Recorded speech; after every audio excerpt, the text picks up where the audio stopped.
Welcome to They Mostly Potted at Night. Mostly, I am Salem, joined by my co-host Graveyard. Hello. This is episode 72 of our weekly All Things Horror podcast. This is week 3 of the month of May, Salem, and that means Graveyard is forced to watch some old school horror adjacent anime. So now that his mind has been scarred by the depths of Japanese depravity, let's tell you how you made out, buddy. Oh, give me that. This is fantastic, classic stuff that you enjoyed very much, and you give it all high scores. Yes. Good answer. It's no. I mean, this is anyone doesn't know, anyone that listens to anything else I may potentially say or do on the internet. I'm notoriously not known for enjoying anime, whether it be in video game format or in movies or TV shows. It's really hit and miss for me. We discussed before some things I do thoroughly enjoy, like we discussed Animatrix before. I love the entirety of Animatrix. I love, the Star Wars show. Was it Visions? I'm gonna blow your mind for a minute. You ready? Yes. The guy who made 3 of these movies that we're going to be watching today actually made 2 different of the Animatrix shorts. Oh, which ones? The racing one, which is probably like one of my least favorite ones, and then but the one of my favorite ones is the one where they're like fighting in like ancient Japan, like they're yes, like the one lady's all just in white and the guys get that one. They're both done by the same guy. Interesting. Yeah. Interesting. So I mean, spoiler alert here. It did change my mind, at least on the horror side of anime, to say the least. Am I going to go watch the 10,000 episodes of One Piece? No. Well, again, yeah, I mean, I obviously watch more anime than you do. That's true. Yes. But I am very, very, very picky. And most of the stuff that I really like is classic stuff. Like this stuff is all from pre-2000, which is, most anime or most, I guess, popular anime came out after that point. Yes. So yeah, this is all classic stuff, which is where I got into it. These are some of my favorites that I originally got me into it. Mm-hmm. So that's kind of why I was forcing you to watch it, so you could have the same entry point to good anime that I did. Because before this is like the only really exposure. Well, this is also caveman pre-internet times where it was very, very hard to watch any kind of anime because it's like you had to special order it for ridiculous amounts of money. Or you watch it on TV, which, again, this is old school antenna TV. The only place that would play anime was like, out here in the Chicago area, it was channel 66, which was hard to get anywhere because it was, such a kind of off channel. But it was either one of the weekend days they would have like, animation night or whatever. Or you could spend $50 on the Suncoast DVD. Right. Yeah, exactly. You have to special order it, for ridiculous amounts of money. Yeah, like I remember, well, you probably don't know, Trigun is one of my animes that I like. I know that. Yeah, I bought we're going to date myself again. I bought the VHSs of those individually because I could not afford them all at once. So I bought, each tape had like 3 episodes on it. Yep. And so I would buy each tape for, I don't know, it was a lot. It was a lot more than I was really willing to spend on that. But like, I didn't have enough money, so I would buy like one a month. So it took me like almost an entire year to buy the entire series on VHS. Mm-hmm. So we've discussed before offline, and I believe on this too, that Pet Shop of Horrors that I had somehow watched in the 90s. That we need to find to watch it. Even it would probably fit into here perfectly fine if what I remember is accurate. But what I didn't realize was an anime or manga at that point in time in the 80s when I watched it was The Guyver. Yeah. I love that movie. Yeah, it's live action. It is Mark Hamill. It is Michael Berryman. And that's about it. And it is robots fighting monsters, essentially. Yeah. Right. I mean, I haven't watched horror. that movie in 30 years or something. But with body horror. So. Right. Anyway, so what movies are we going to review? Anyway, so I really did not know that the same guy made 3 of these movies. I knew that he made the first 2 that we're going to go through here. I did not know that he made the third one. I guess that's my fault. I should have realized I had a taste and I was just a fan of this guy.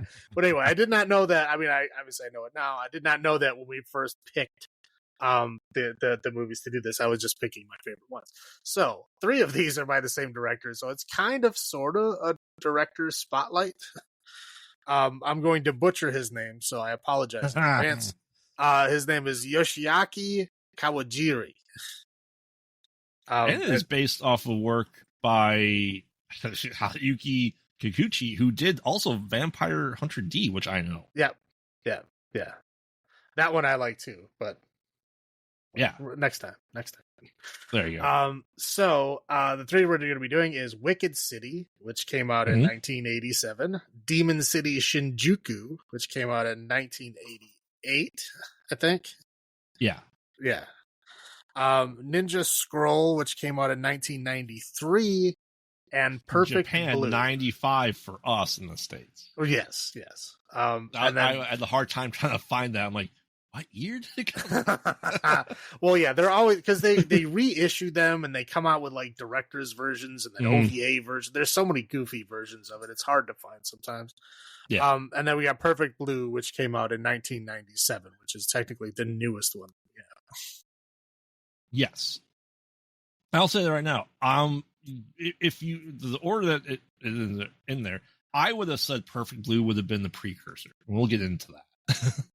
I mean, I can see that. It's just a different style. Yeah, and we'll get into that a bit too.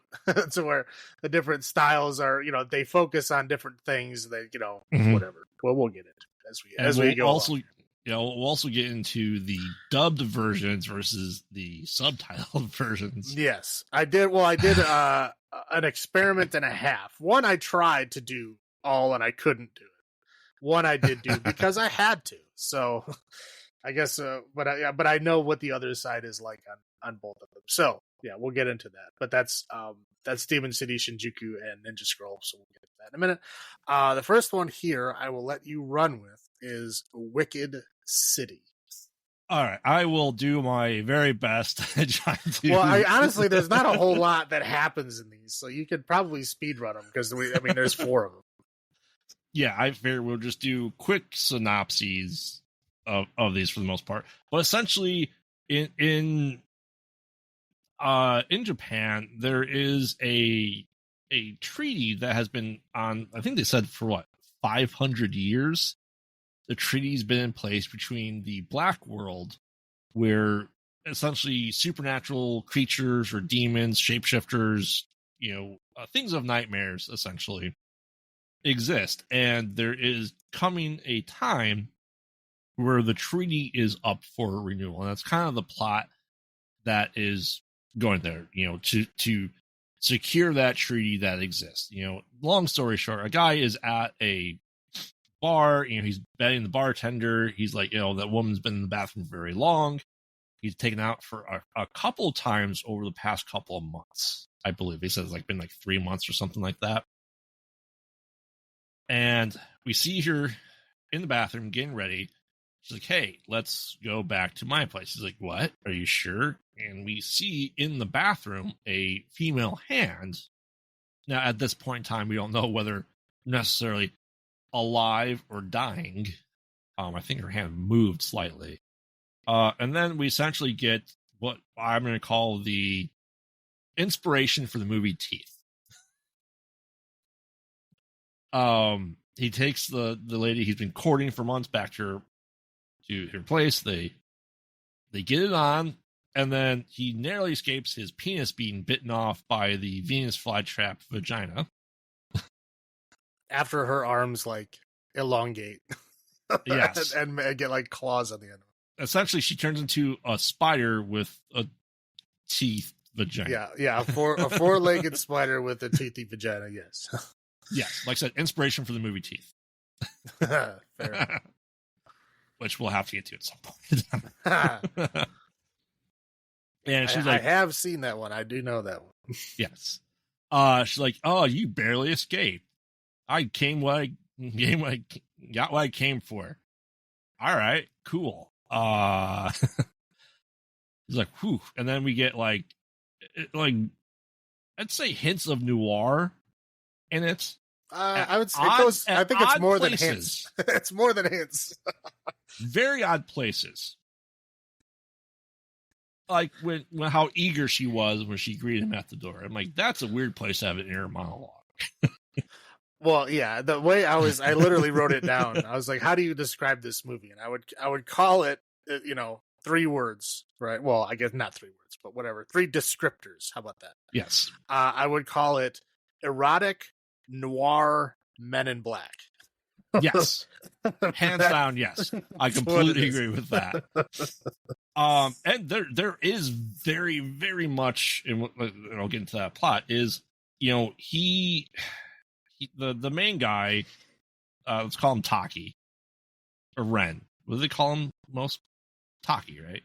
They go by last names in agencies. Like I said, I watched the dubbed version, so maybe the subtitles. Yeah, I don't know.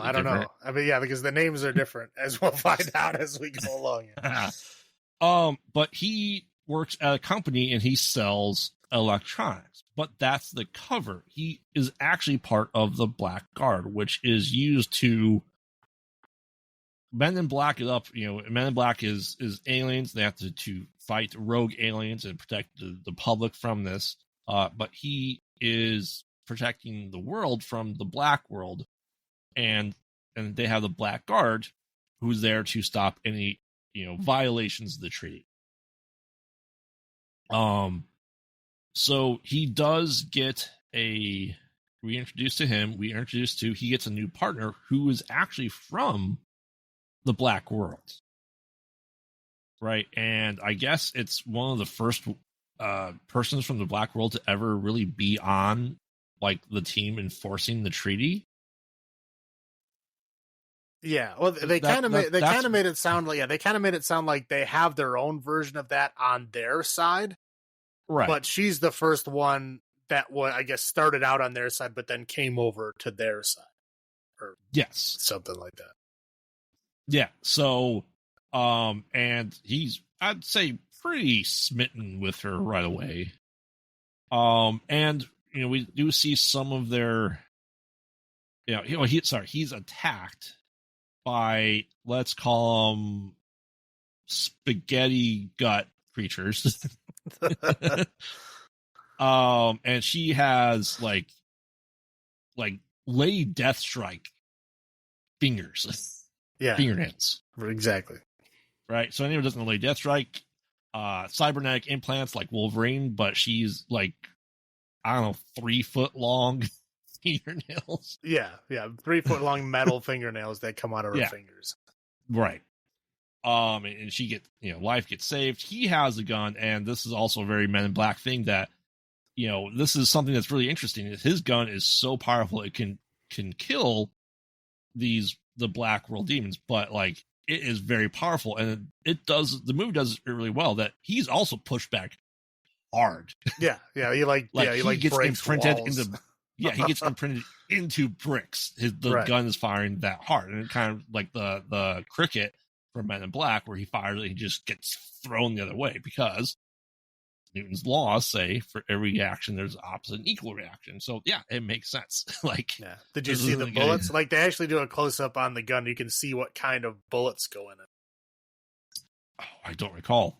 They were 454 Casuls, which are if you've ever seen a gun that shoots 454 Casuls, it's like giant. One of those ridiculous revolvers that you're like, people don't actually like use this as a gun, do they? Because it's so big. Right. I don't know how anybody can lift it, nevertheless shoot it accurately. Right. But yeah, giant bullets is a short story. Giant bullets that are very powerful and not bullets, but like laser-ish. Yeah, well, there's some kind of like something is done to either the gun or the bullets to make it hurt demons. I don't know what it is. Right, because they didn't. I don't think they ever explain it. Yeah, they don't think they ever explain it, but it's a special gun for demons.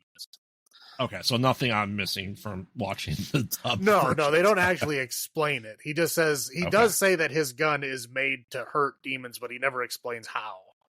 Yeah. So anyway, they have to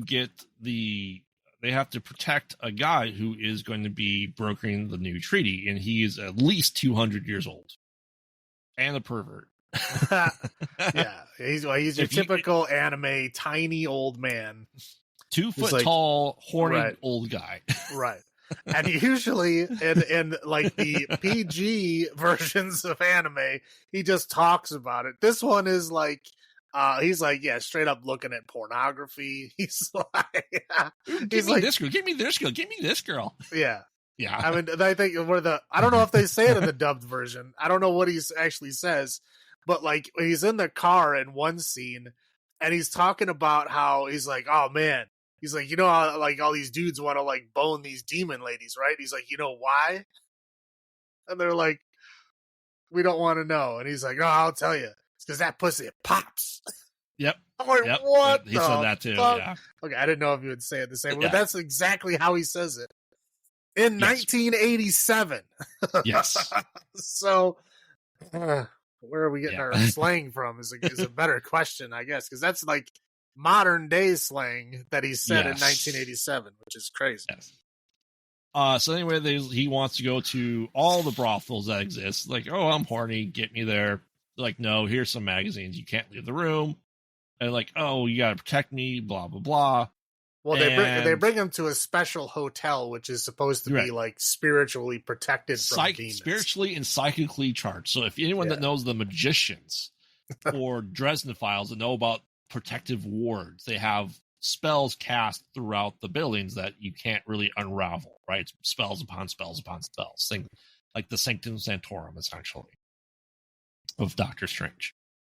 Like, oh, hey, this place is good. This is a safe house. And no. The first guy just like immediately just destroys it. They start fighting. He rips the arm off, but luckily it was a cybernetic arm of one of the concierges that Taki was playing chess with. Taki gets kind of knocked out. And goes upstairs. I think at this point in time, he starts hitting and assaulting the new agent that's there to protect her. Silliness and stuff that we don't necessarily need to say on this. Well, just say sexual assault occurs. Sexual assault occurs. Yes, and spoiler, that is our Ados is sexually assaultive demons because there's a lot. So she's able to kind of get that. He's kind of going back and forth. They're like, hey, we used to be lovers. We used to be something. Now you're working for them. I like this body more, and just bad things happen. Anyway, Taki's able to come up there and kind of wound him. I don't think he kills him, right? But that guy he does. But okay, but he's just a small part of the bigger force. Yeah. So anyway, they're like, oh, the horny old guy snuck out, and he's at a place talking about his 200-year-old wang and how strong it is for 200 years old, and then he starts promptly getting, let's say, color out of space with the Lady of the Night. The Lady of the Black World. How about that?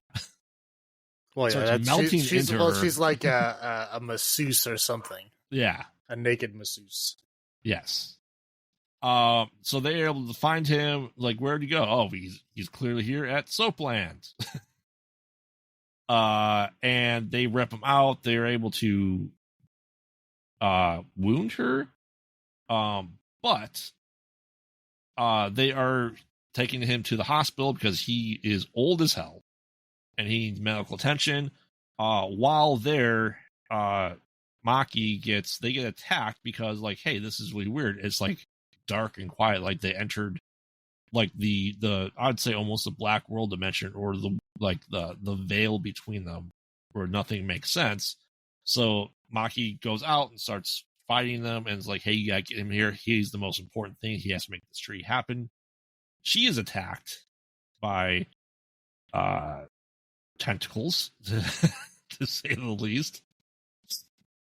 The old guy recovers pretty quickly, and he kind of the car on the way out there, they get attacked.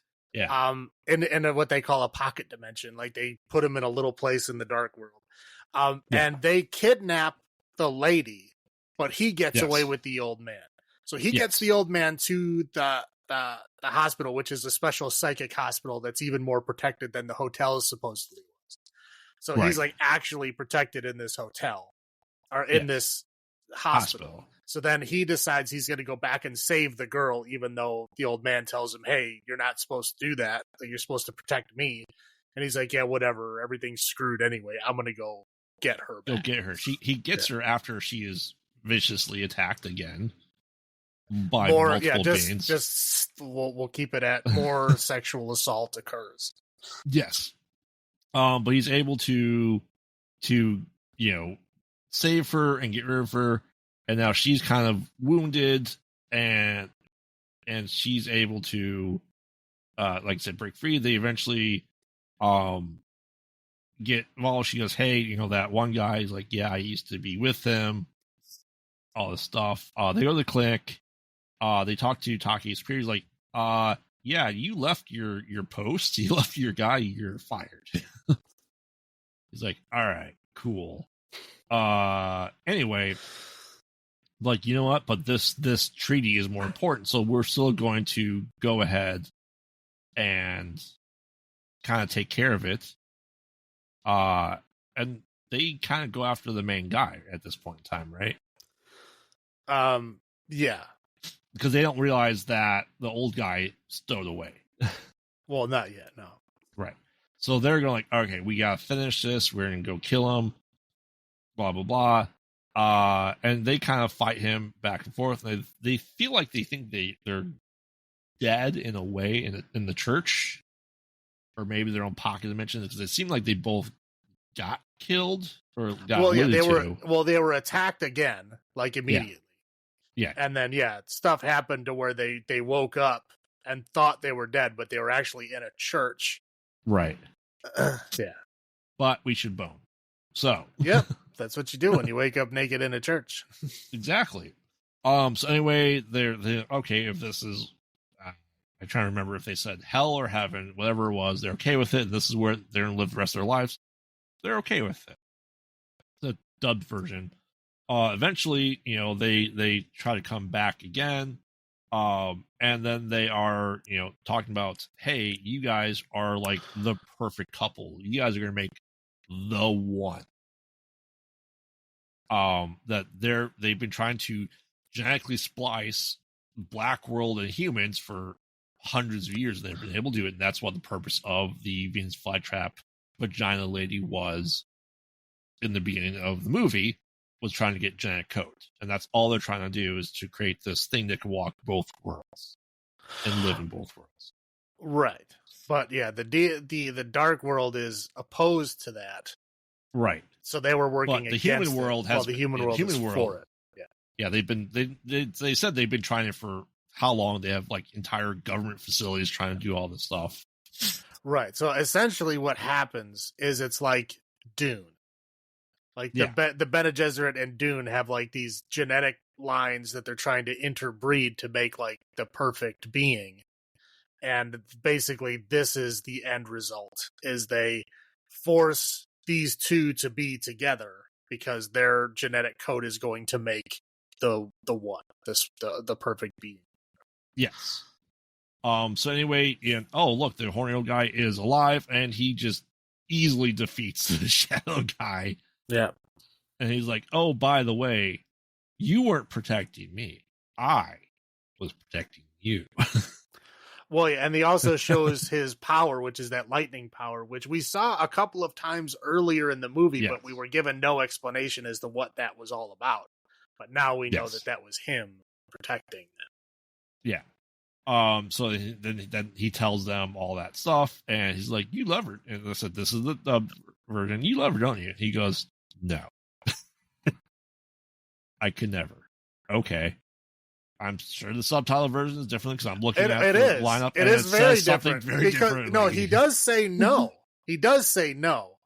Okay. Well, he says, I want to say no. And then he starts to walk away, and then he turns around and he says, "But that would be a lie." That did not happen. Oh, I know. I'm just saying the subtitled version, it's like he does say no, and it's like, oh, damn, that's rough. Because then she's all like, hurt, and then he turns around and he's like, "But that's a lie."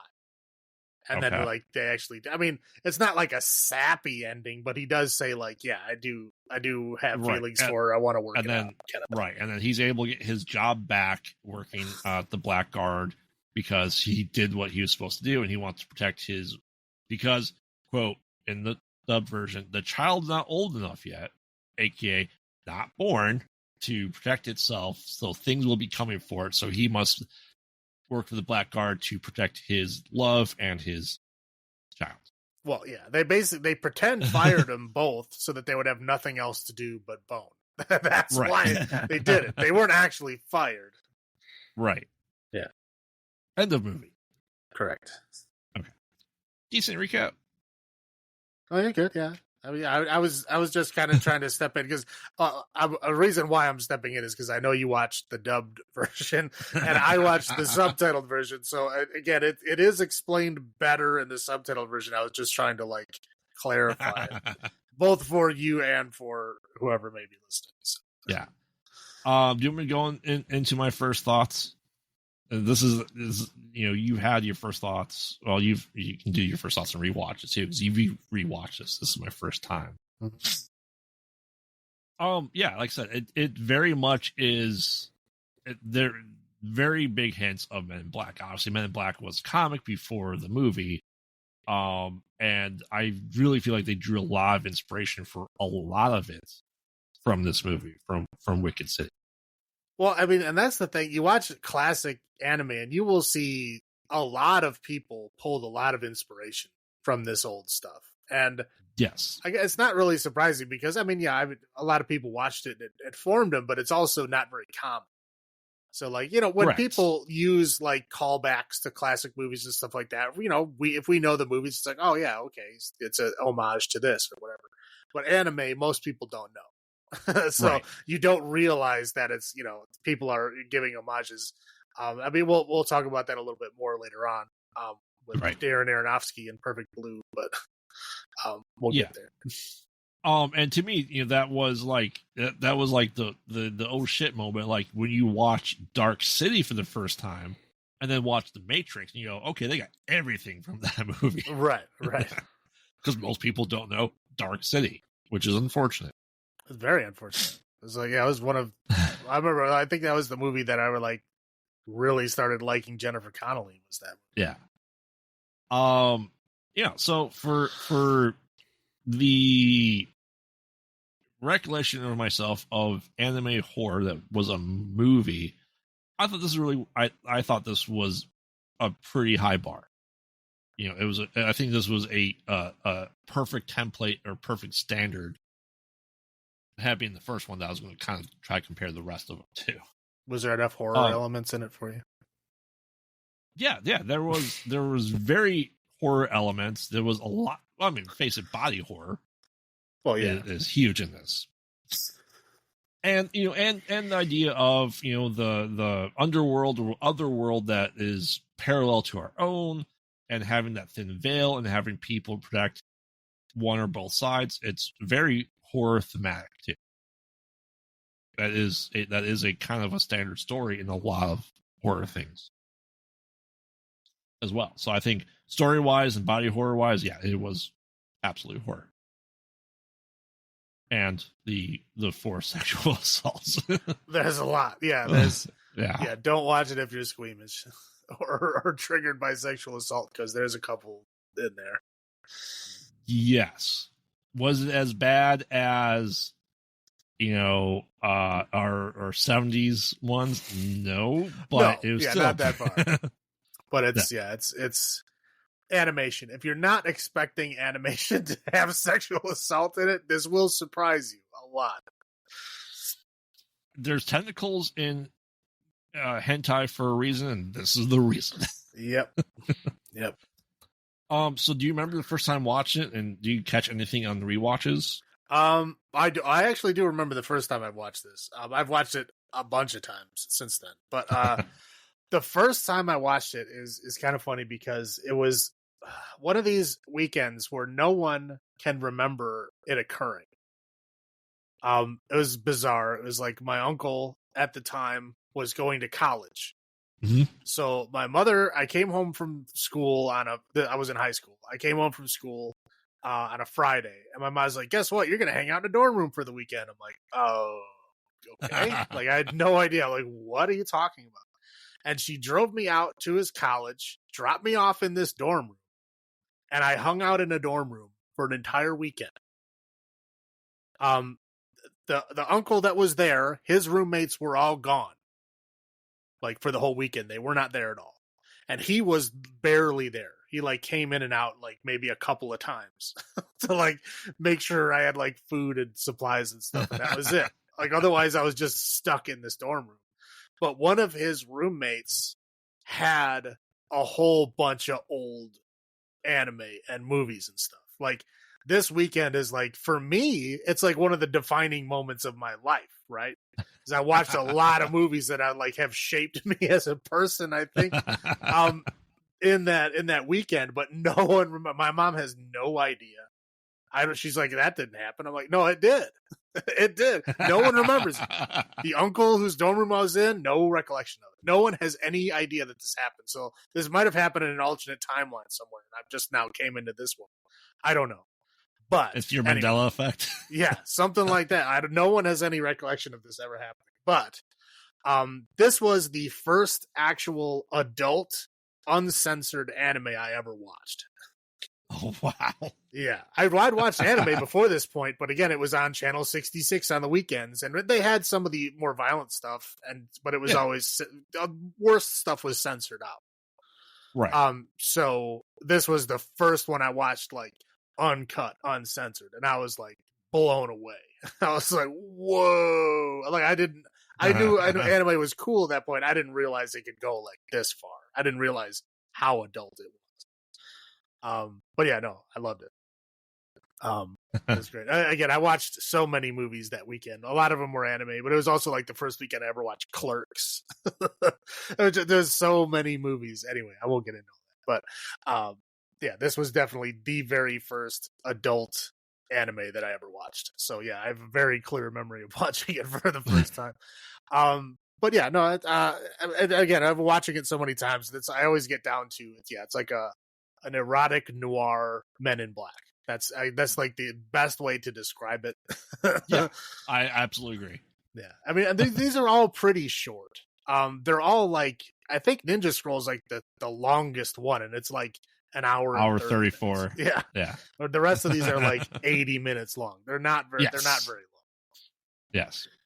And I get, that was because, it takes a lot of time and effort to make all the animation stuff. So they cut it down to like bare bones before they made, animated and painted it. Because this is back when they did real animation. Right. They didn't have computers to do it for them back then. But anyway, yeah. So I like this movie, but it has a special place in my heart because of that.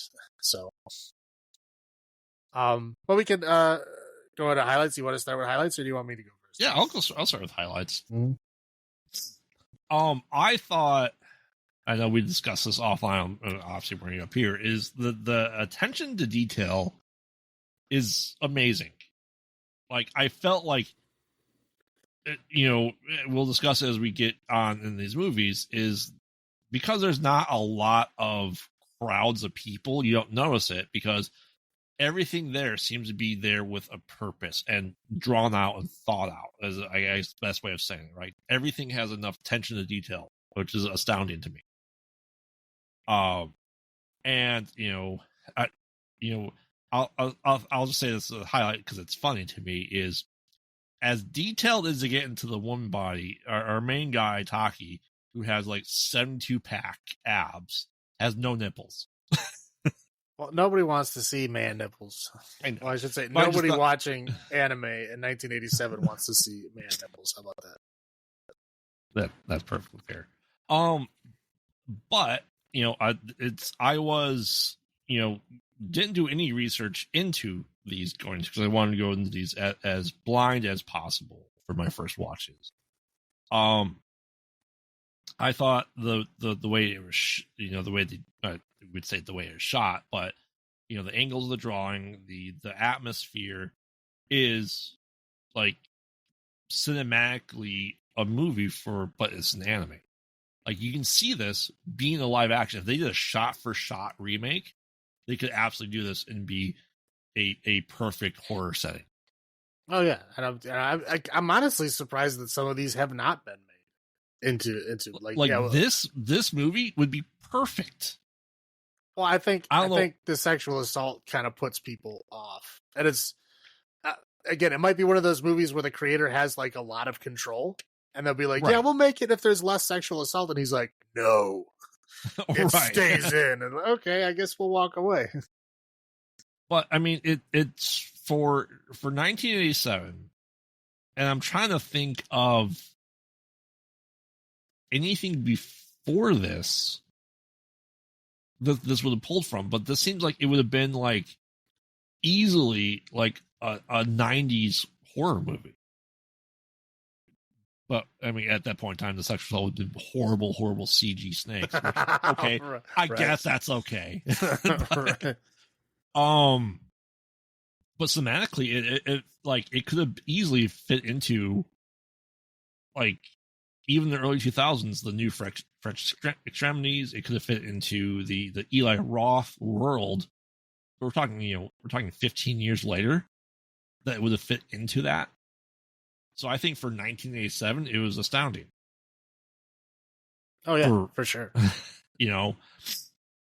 Well, because I mean, you figure when I watched this was probably mid 90s. We're probably talking like 93, 94 when I watched it, and like it was already 5 or 6 years old at that point. Right. So it's like, wow. Looking back at it, yeah. I mean, it fits. Like it would never get made in unfortunately the United States because by that point in time we were already in that swing of censorship and all that, the VHS nasties in full swing. So I can see why this never made it really into America in the mainstream at the point of time it was. Because we were already swinging that hard to the conservative side of horror. This would have added to it, but yeah, I don't know how anyone would have seen this. I don't know. Was it subtitled or dubbed when you watched it in the mid 90s? It was subtitled, yeah. Okay. So I mean, no, those are my highlights. Like everything's felt perfectly. Other than I don't know if the voice was less creepy in the subtitle version, but he seemed like the classic 2-foot guy, old guy from anime. No, yeah, that's exactly what he was. Okay. I just didn't know if his voice was any different. No, it was squeaky old man. Yeah, that's same thing. I mean, he, for the most part, his scenes do stand out as not being there, but everything else was what I think was artfully and craftfully done. Yeah, this one I don't think I've ever watched the dubbed version of this movie. I think I've only ever watched the subtitled version. I'm not knocking the dub. The dubs are, I mean, a lot of people watch dubs that wouldn't normally watch anime at all. So I don't think badly of them. Me personally, knowing the differences, it's harder for me to watch them. This is just an overall thing, not specifically for this movie, but overall. Is I've watched a couple of different documentaries that literally, documentaries is a strong word, but anyway, comparisons we'll say. So where you watch a scene that's dubbed, you're like, okay, yeah, I get it. That's the scene, right? And then they showed the same scene subtitled, and it's like so many times it's just so different tone, different meanings. Like it gives more nuance to like actions before and after. Like again, a lot of stuff is lost in that translation. It's much better now. Okay, like nowadays they actually take it seriously and they actually try to do a good job. The dubs are actually, a lot closer. They try to keep that same vibe and everything. But then we're talking, this is in the old days when like they were like, whatever, get it out there, right? Like, it's not going to make us $1 million. You just getting people in here to workhorse it out and then be done with it. We'll talk about that a little bit more in the next one when I have an actual comparison to discuss. But like, yeah, I've seen it, like, especially like Cowboy Bebop was one of my favorites. One of the scenes that they showed, and it was totally different. And like ever since that point, I make it a point to always watch the subtitle when I can. You can't always, because some things just aren't available. Right. I always but again, I don't look down on people that do dubs because I know it makes it more accessible, and more accessible is good. Yeah. Yeah. So what are your highlights then? I mean, I like the there was a Thing reference in there. Did you catch that? Which I thought was pretty cool. Because I mean, yeah, the Thing was only what 5 years old at that point when this movie came out. Yes. Which was pretty cool. It was the spider head with the stalk eyes coming out of it. Which was kind of cool. I just like, I mean, like you said earlier, the style of it. The lore of the worlds, the hidden worlds, inside of the real world, and then the kind of bridge between the two. I really liked his gun. I thought his gun was cool. Maybe a little too powerful, but it's a cool looking gun. But I'll just roll in my low points, and then you can take yours after that one. They're just pretty simple. The old pervert man, I think, was a little much, and I think the sexual assault is like, there's like always sexual assault. Like every scene the poor woman is in, there's like sexual assault. And yeah, I think it's a little too much. I think they could dial it back a bit. Yeah.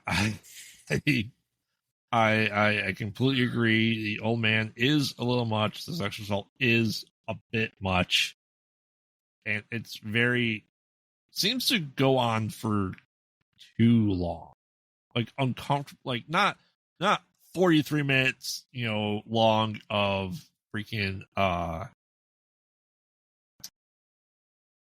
what was that? I spent your grade. Oh, okay, yeah. This is more of like Last House on the Left length. Right. Yeah. Which is still too long. Correct. Yes, it is.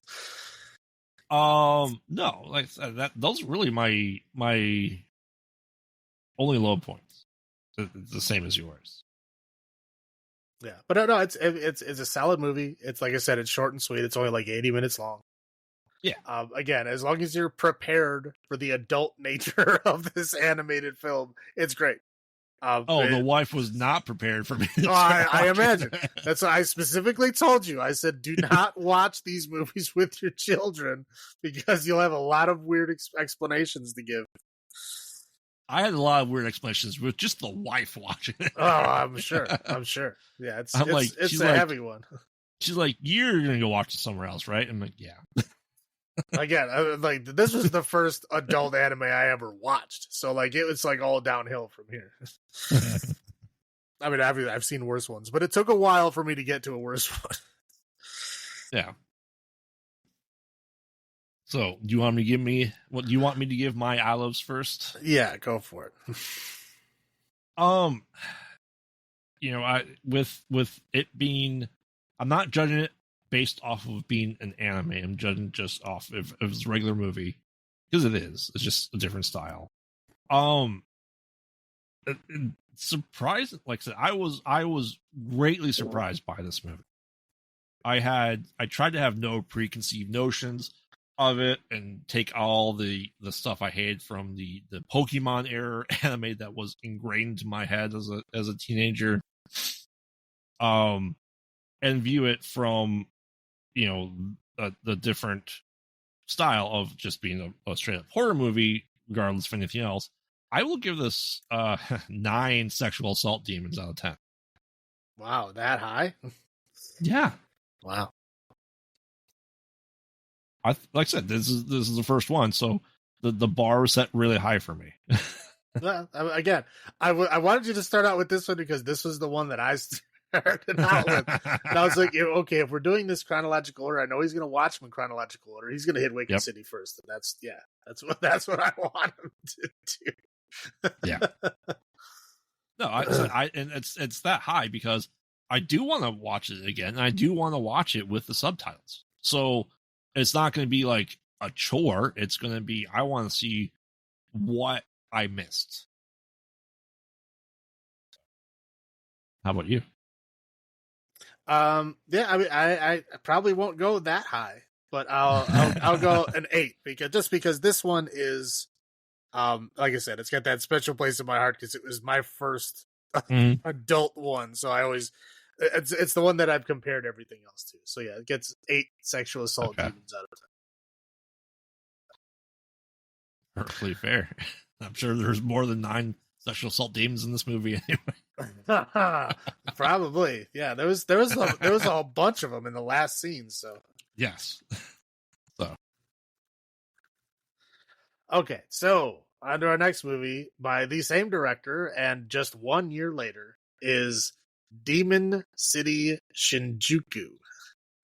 Shinjuku is actually a sub-district of Tokyo. It is not its own separate town or city. Just so you know. And I'll say this right now. Demon City, if you watch the subtitle one. Monster City, if you watch the subbed one. Oh, is it really? They call it Monster City? Yeah. That doesn't matter. It's the same thing. I know. But anyway, so Demon City Shinjuku, and essentially the sub-district of Tokyo called Shinjuku. There's a fight between a guy named Rebi Ra, and they don't say the other guy's name, but anyway, his name is Gencharu or something like that. Yes. But anyway, so they're fighting. One guy's got a big metal, evil-looking sword, very easy to tell who the bad guy is, and the other guy's got a little wooden sword. Oh, wooden, absolutely wooden. Yeah, it was a boken. It's a wooden sword. So they're fighting. The guy with the wooden sword is losing. As the fight goes along, the bad guy kind of gives his monologue on what he's doing. He's saying that he's giving this section of Tokyo to the demon world, and after holding this section of the demon world like in this state for 10 years, then he will open up a portal to the demon world so the demon world can like come and take over Earth, something to that effect. Yes. So he defeats the guy that knocks his wooden sword into the crevasse, that because he basically creates this big huge earthquake to occur, and it actually sinks that section of Tokyo like down into the ground. So where like you have to look up these giant cliffs to see the rest of Tokyo up there. I don't know, 100 feet cliffs, maybe something like, I don't know, pretty big. Yeah. So that happens, and then it's basically, we don't know what happens after that. It's a time jump of 10 years after that point. And we're kind of introduced to this kid who we later learn is the son of the guy who died in the beginning. And he is practicing the same type of martial arts moves that the guy was doing. We find out that he taught his son some moves, but he didn't teach him enough. He was just starting to teach him like the kind of spiritual fighting that the dad was using before. So he barely knows any part of it. Anyway, so he sees on TV, it was like the president of Japan comes back from creating peace in the Middle East, which is, I guess, kind of ironic considering the state of the world that we're in right now. But yeah, after creating peace in the Middle East, him and his daughter come back to Japan, because he's the president, so I guess he comes back. So him and his daughter come back. He gets attacked by some kind of black tentacle stuff, whatever, and he gets locked away. Demon something attacked him, so he's like kind of in a coma or whatever. There's a little old man who then appears to the kid. And this time he's not a pervert old man, thankfully.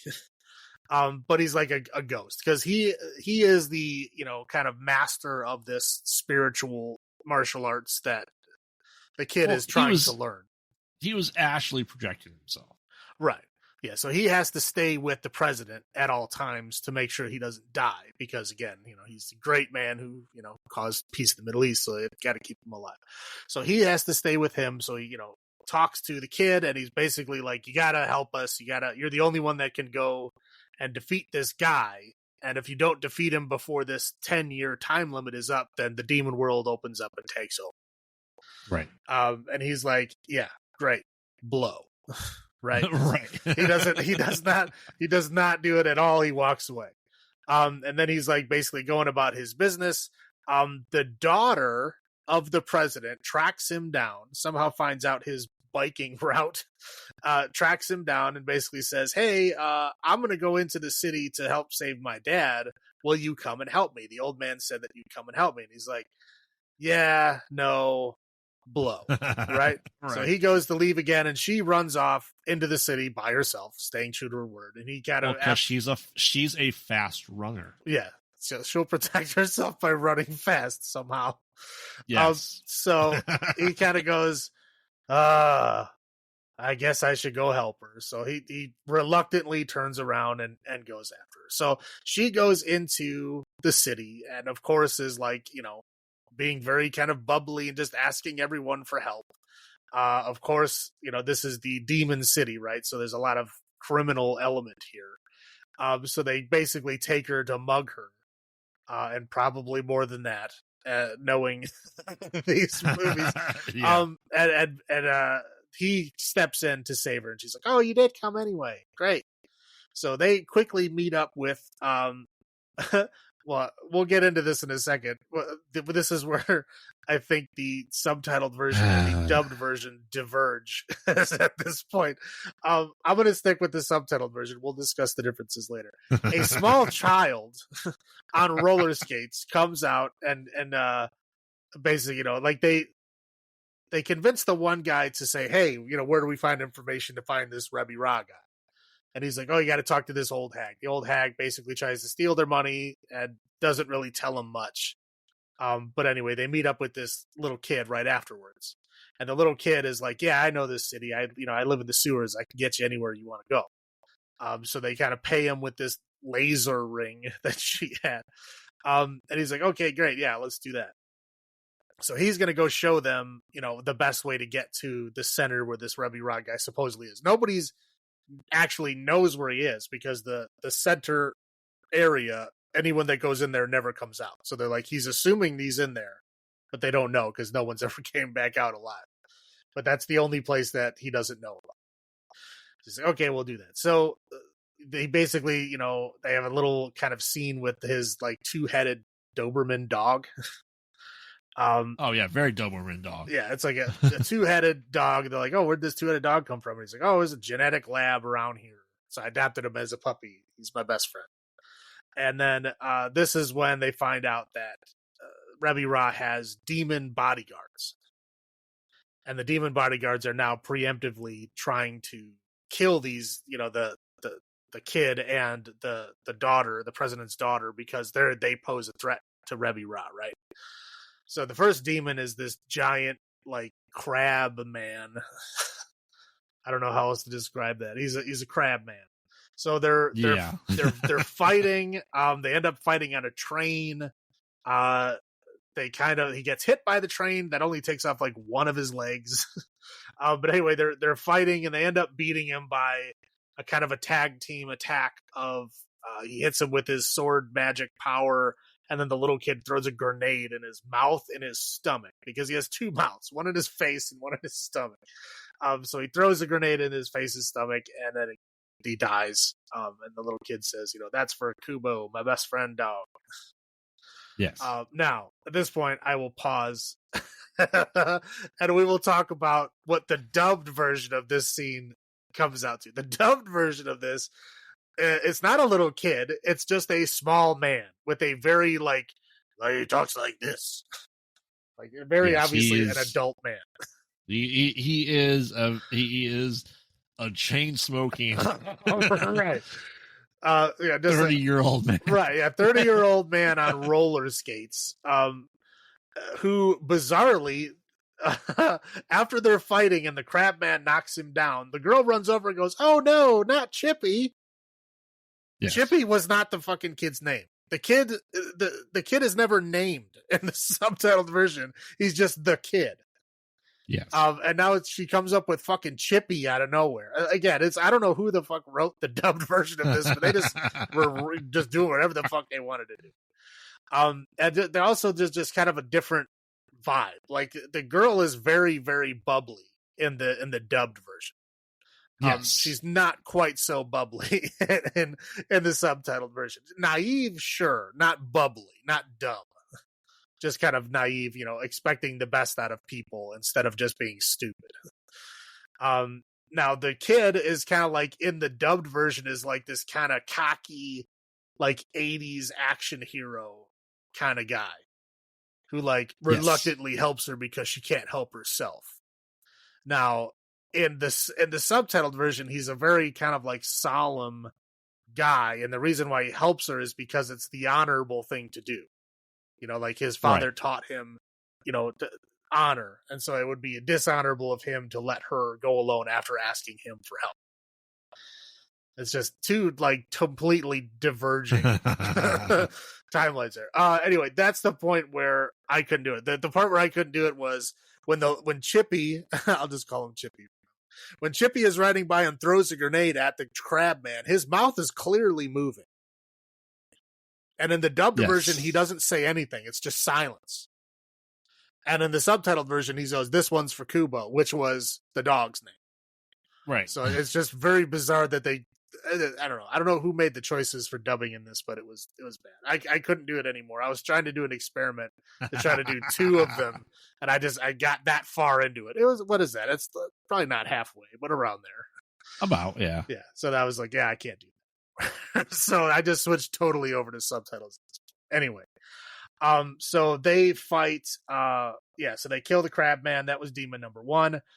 Then they kill the one in the water. It was a lady, right?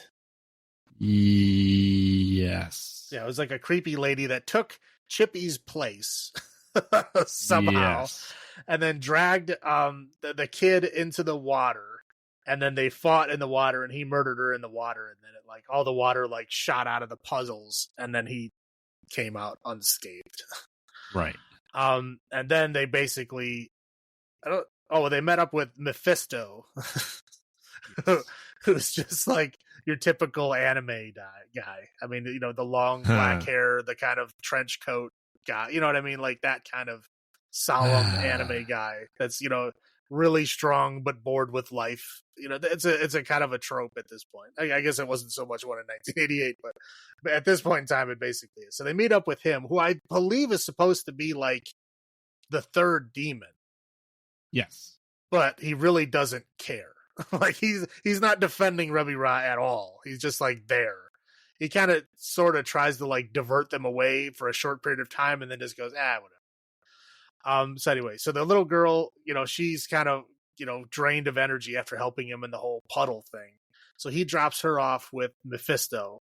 There's a scene where he fights the lady that tries to like assault him with her womanly ways. And Mephisto has to stop her in like a bizarre, I don't know what you even call that. It's like sexual assault fight. I don't know. Yeah. I don't know what you call that.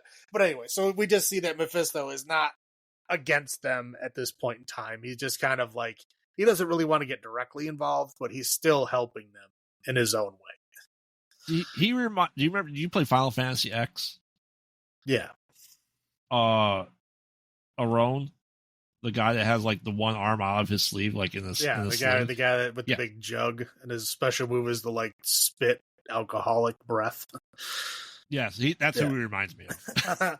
Yeah, no, that's the trope. That's the guy who's like the solemn guy that's really powerful but kind of bored with life. Yeah, it's basically who he is. So yeah, so the kid, finds Rebbe Ra and tries to fight him, and he loses, and he gets knocked into the kind of crevasse that is separating Shinjuku from the rest of Tokyo. He falls all the way down there, and he finds his dad's sword. Yes, or his wooden sword that had fallen down 10 years earlier, and his dad had put his whole life force into this sword. So when he picks it up, he gets all his dad's previous power. And then his dad gives him a little kind of recording, telling him you're strong enough. You can do this, love your dad. Yeah. With my essence and your strength. Yeah. Right. So then he goes back, and then kind of with the help of, the girl and Mephisto, takes out Rebbe Ra and then stops the demons from coming through. And that's it.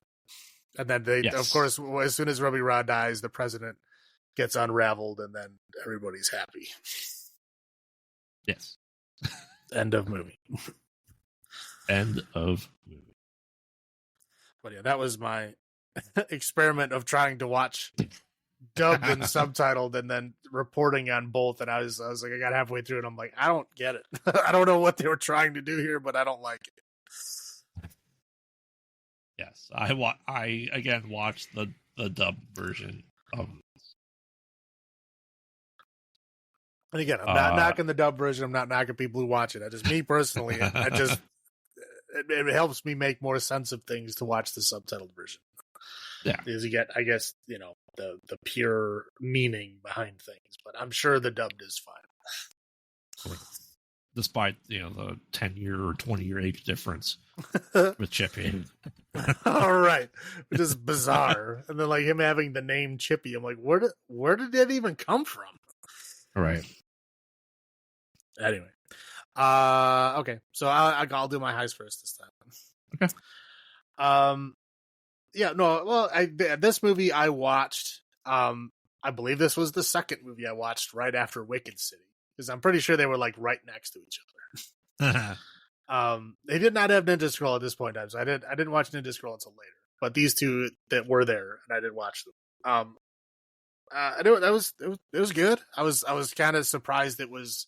I didn't really realize it was the same person, because they're thematically they're the same, but there wasn't as much kind of adult material in this one as there would in the other. I mean, there is some for sure. There's nudity. There's some sexual assault, but not quite as much as Wicked City was. So coming off of Wicked City, I didn't realize right away that this one was the same guy. Yeah. But anyway, I thought that was pretty cool. Anyway, I like the demon design in this one. I thought was pretty cool. The crab man had the ability to phase through stuff, the water lady. And anyway, the design of them was fun. It was kind of an adventure game kind of thing. Yes. Yeah, I like the idea of having a lawless island of just criminals in the middle of Tokyo. They do explain at various points in there that they tried to send in the police, they tried to send in the National Guard, and all these people trying to bring order, and they all just died. Yes. So that they just let the criminals run the place, because anything they try to do, when they try to bring law and order in there, they just all get killed by demons. So they just whatever, we'll just abandon it. So poor Chippy had to do it alone. Yes, it became Australia. And then at the very end, it was just after he got his dad's sword, it was literally one hit. He just came in, bop, done. It wasn't even a fight. I mean, the first time it was a fight and he lost, but when he came back, it was bop, one hit, done, toast, movie over. Right. And that was fun. So what are your high points? Or what was your first impression too? Yeah, the first impression is also kind of the highlight. Is in watching these in, let's face it, quick succession. Right. It felt like it could have been in the same universe, in the same world, even. You know what I mean? The demons, supernatural. You could see that it could have been okay, maybe that part of the treaty they had this lawless city part inside Tokyo. Oh yeah, no, I can definitely thematically similar for yes. sure. Yeah. Yes, absolutely.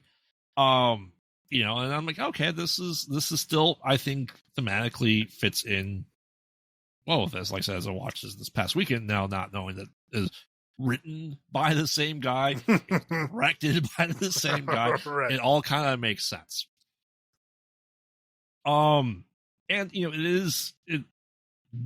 think they follow the son's revenge story pretty well, and this is almost kind of like the Shinobi, the Ninja Gaiden, the Ryu of video games. It's this story, but it's done in Demon City.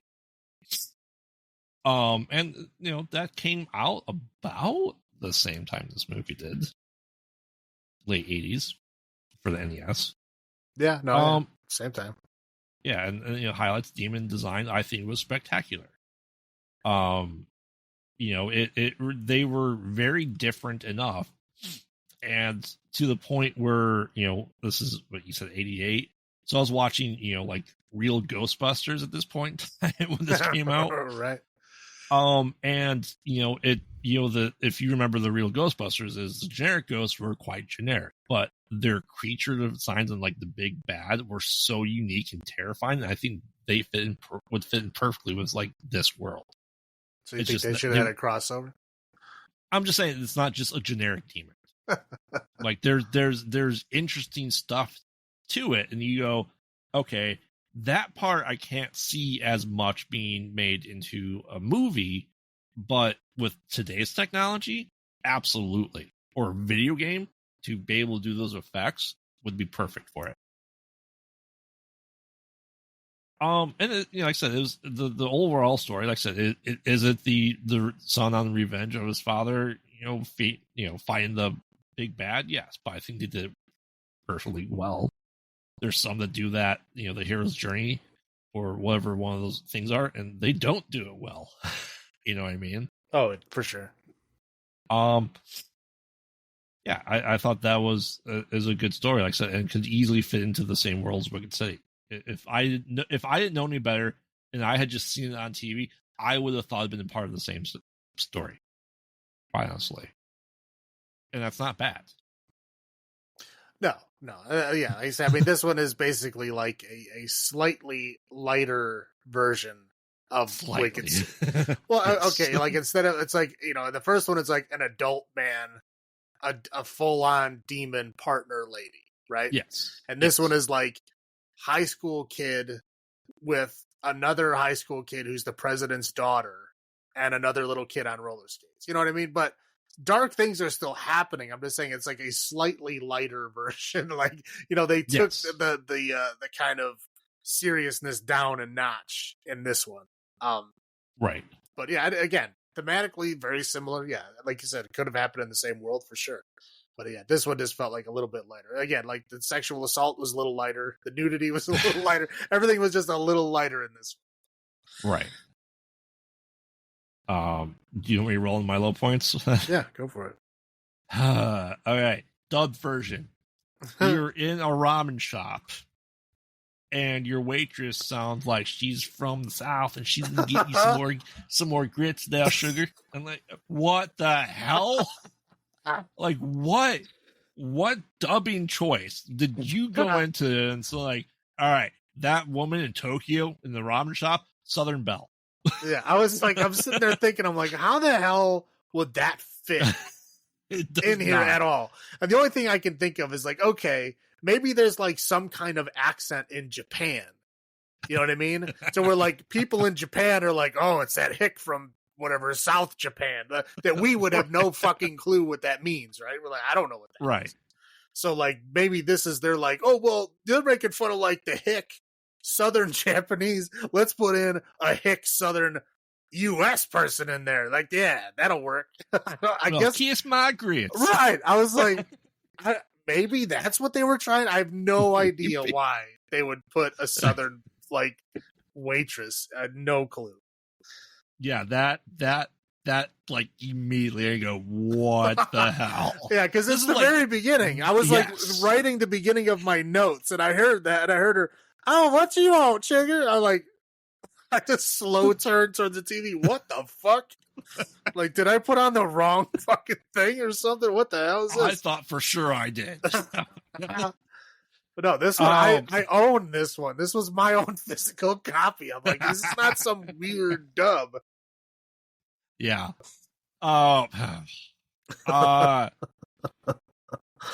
You know, the president from bringing peace in the Middle East decides to take a space shuttle from the Middle East to Japan. I go, the space shuttles are not airplanes. Well, okay, what he did, he shot straight up, waited until that angle was so small that and then shot right back down. And like, this isn't like a Japanese airplane. This is a space shuttle. This is hands down came off from a high orbit run or from the moon recently.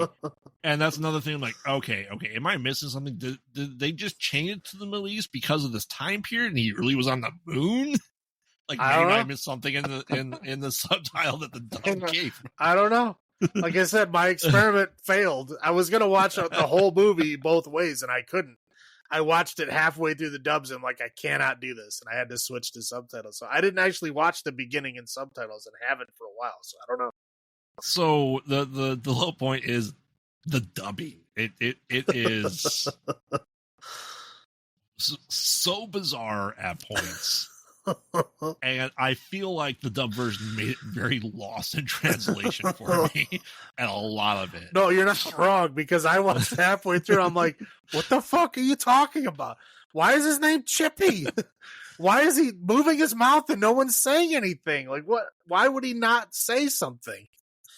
It was bizarre. Bizarre choices, for sure. And this is going to be my low point of JRPGs too, is wooden sword. All right, stop. Okay, usually they're explained away because like, oh, you can't you're gonna have the Star Trek mentality of you can't bring newer technology to these alien planets or worlds, so you have to use a wooden sword. Oh, this one at least makes a little bit more sense, is because he doesn't actually use it like a sword.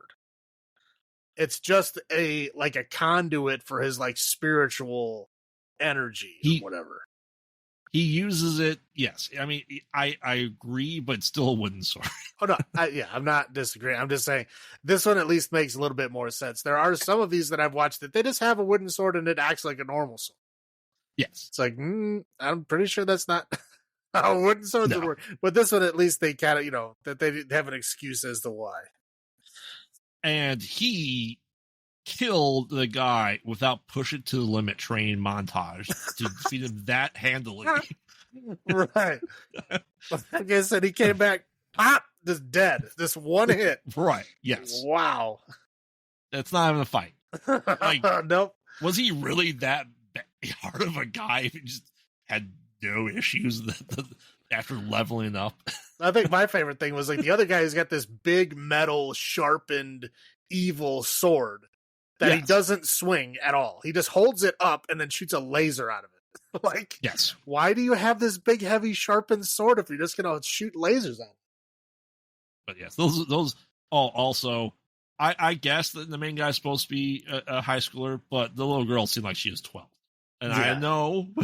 Well, okay. There are younger looking ones. I know. I'm just saying, like, they always make them look younger in there. But I think she's supposed to be about the same age. But at least there wasn't a weird boning scene with them. That is true. At least we didn't get that. So we don't have to argue over how old she is, because it didn't actually happen. Those are my low points. Well, yeah, I'll agree with most of them. Yeah, I mean, the dubs, fucking Chippy, Kuro the dog, how they made it into like a cheesy 80s action. It really wasn't that, but they made it into that. Is just bizarre. And I will say the soundtrack was ridiculously cheesy in this. It is like they literally picked up the scraps from like old 80s action movies and just like threw them in there. Like, they really don't fit, but they like kind of sort of like, okay, I guess this is the end montage music. Put it in. That's why I said push it to the limit would have been better. Right, yeah. But most of the movie doesn't have a soundtrack at all, and then it randomly pops up in points, and it's like jamming like an 80s, rock action movie, and then it goes to silence. It's bizarre. Right. But is that it? That's it. You want to go first with your number of sexual assault demons? Number of sexual assault demons. Don't get me wrong, I like this movie a lot. I'm just kind of judging it based on the ones that I've seen, in this group here, and other ones that I've seen overall. But I will give this movie a 6 sexual assault demons out of 10. That's simply because I don't really watch this one that often. Wicked City I watch more for sure. The other two in this list I watch more for sure. This one is kind of like every once in a great while I'll rewatch. I'm trying to think of where I'm placing the rest of these in here. I mean, like I said, I liked it. I will go down to a 7. 7 sexual assault demons out of 10. So like I said, I had to, this grouping is on its own scale. We have to keep that in mind, right? For me, so. Yeah, no, again, not a bad movie at all.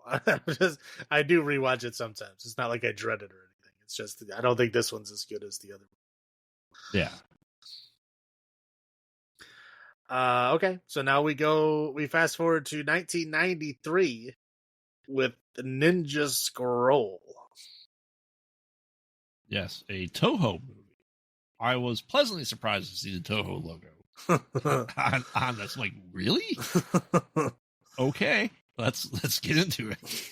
And JVC. Oh yeah, this one is like more of the easier to find anime. Like the first two of this were like very rare. Like I had watched them that one weekend and I had not seen them for years after that because they're rare, unless you had a special order. Where Ninja Scroll was a little bit easier to find, a little bit more available. Yeah. I'm gonna try to do a shorter recap because we have 4 of these into it. So essentially, this is the say close to the end of the samurai period or in the middle of it. I mean, it's in the middle of it, but it's at the end of their war period. It's the beginning of the unification of Japan period to where they were kind of sort of transitioning to a more peaceful role. But the unification of Japan had just recently happened. Yeah. So essentially we meet maybe this is the dub for Jubei. Yeah. He's essentially the lone warrior. He is the Wolverine of the Toshiro Mifune. If you've seen any of Akira Kurosawa's samurai movies. Well, yeah, Logan is based off of him. Correct. So essentially he is just kind of say living his own life while not the emperor, what do they call the people that ran the different parts of the shoguns? Yeah.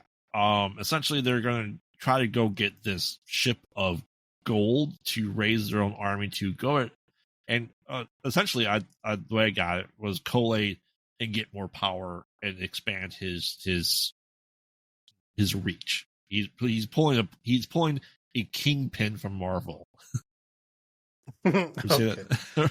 Right? Yeah. No, yeah. That's fair.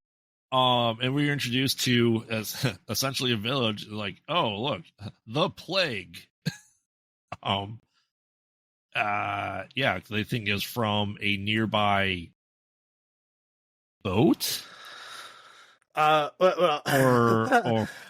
later a horse. Basically what happened is there's this normal town and they're like just hanging out, and some lady that's obviously near dead from the plague comes up to these two guys and they're like, hey, isn't that this lady from this other village? And they're like, yeah. Oh man, she's sick with the plague. And she's like, everyone from my village is dead. Yeah. She's like, yeah, the plague hit us. We're all dead. don't go there. So Right. they abandoned that village as well because they're afraid that the plague has gotten there. So they abandoned that village, and then the Shogun guy sends his ninja team to go check out what happened at the original village. Yes. Now, when they go to check out the original village, they are all murdered. Viciously. Yeah, by Iron Skin, I don't know, super sword throwing man. I don't know what you want to call that. Let's call him a golem that has the power of Colossus. Yeah, there you go. Yeah, so he he essentially kills all of them. The only survivor is a woman ninja who he Kajiro. then, in true fashion, we're going along here, sexually assaults half her body into his mouth at a time. Yes, because he is like 10 times her size. Yes, and during the sexual assault demon, that's where we meet. We get our hero Jubei, and threatens to kill him, and he just kind of let's face it, gets his ass handed to him a little bit. Yeah, for sure. He's able to. He's like, oh, I bet all of your skin isn't like this, and stab in the eye. Right. Right. So, and then he just grabs the girl and then runs away. Yes. And then the big guy tries to chase him down, and some other dude goes, "Yeah, don't bother with them. You got other shit to do." Right. Yeah. They're not worth it. Okay. So he doesn't kill him at this point in time. Then he goes, "Okay, cool. I'm out."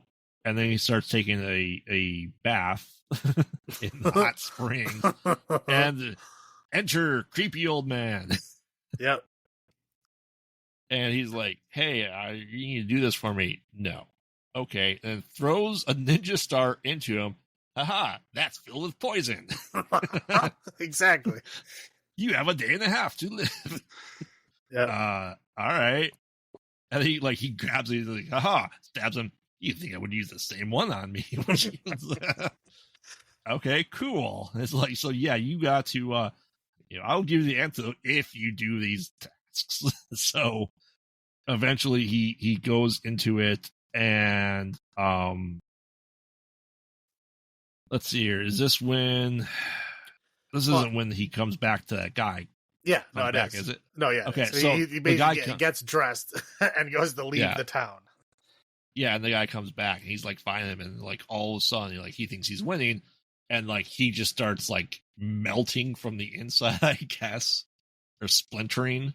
Yeah, well, yeah, his like iron skin starts to like flake off. Yeah, and it's because anyone who makes love to Kajiro dies of poison because she is what's the X-Men name? She's always with Lady Deathstrike. That was in the Wolverine. She's like the serpent. Oh, yeah, I don't remember the name. But you know what I'm talking about, right? Yeah. So it's like her. Yeah, essentially, like, she's filled with poison because she was a poison taster, I guess. So, basically any touch, like, even a kiss from her is deadly because she's so full of poison. Right. So yeah, anyway, I think he comes into, sorry, there's also a guy who uses a sparkling wire to talk to someone. The 10-mile long silver string comes into play later. I will give Jubei kudos, is his sword is attached to him by a rope or a string. Correct. Very, very strong string, nonetheless. Yes. So anyway, he is, I think they talked about something that like Jubei like 5 years earlier killed some demon Gemma and like decapitated him. But he's really unable to die because he's immortal. Yeah. Yeah, so that kind of goes, into play. Like we get a little bit of his backstory, why he's kind of just this lone guy, because he's kind of the last one to survive. So he given up his sword. But yeah, so he's fighting along Kajiro, and anything like that. So yeah, old guy Kajiro go to a village where like another town is being poisoned. Well, this was the original village that lady said that she was from. Yeah, and because they said there's this is one of the 8 devils on all, I believe, right? Well, the 8 devils work for Gemma. Like, okay. the guy that he is supposedly dead is what the old man told him. He's like works for the Dark Shogun. Yeah. The Dark Shogun is basically the guy who worked for the previous contender for, Emperor of all Japan. So he's trying to like undermine the existing emperor so that he can like come back to power. Right. And Gemma is his agent.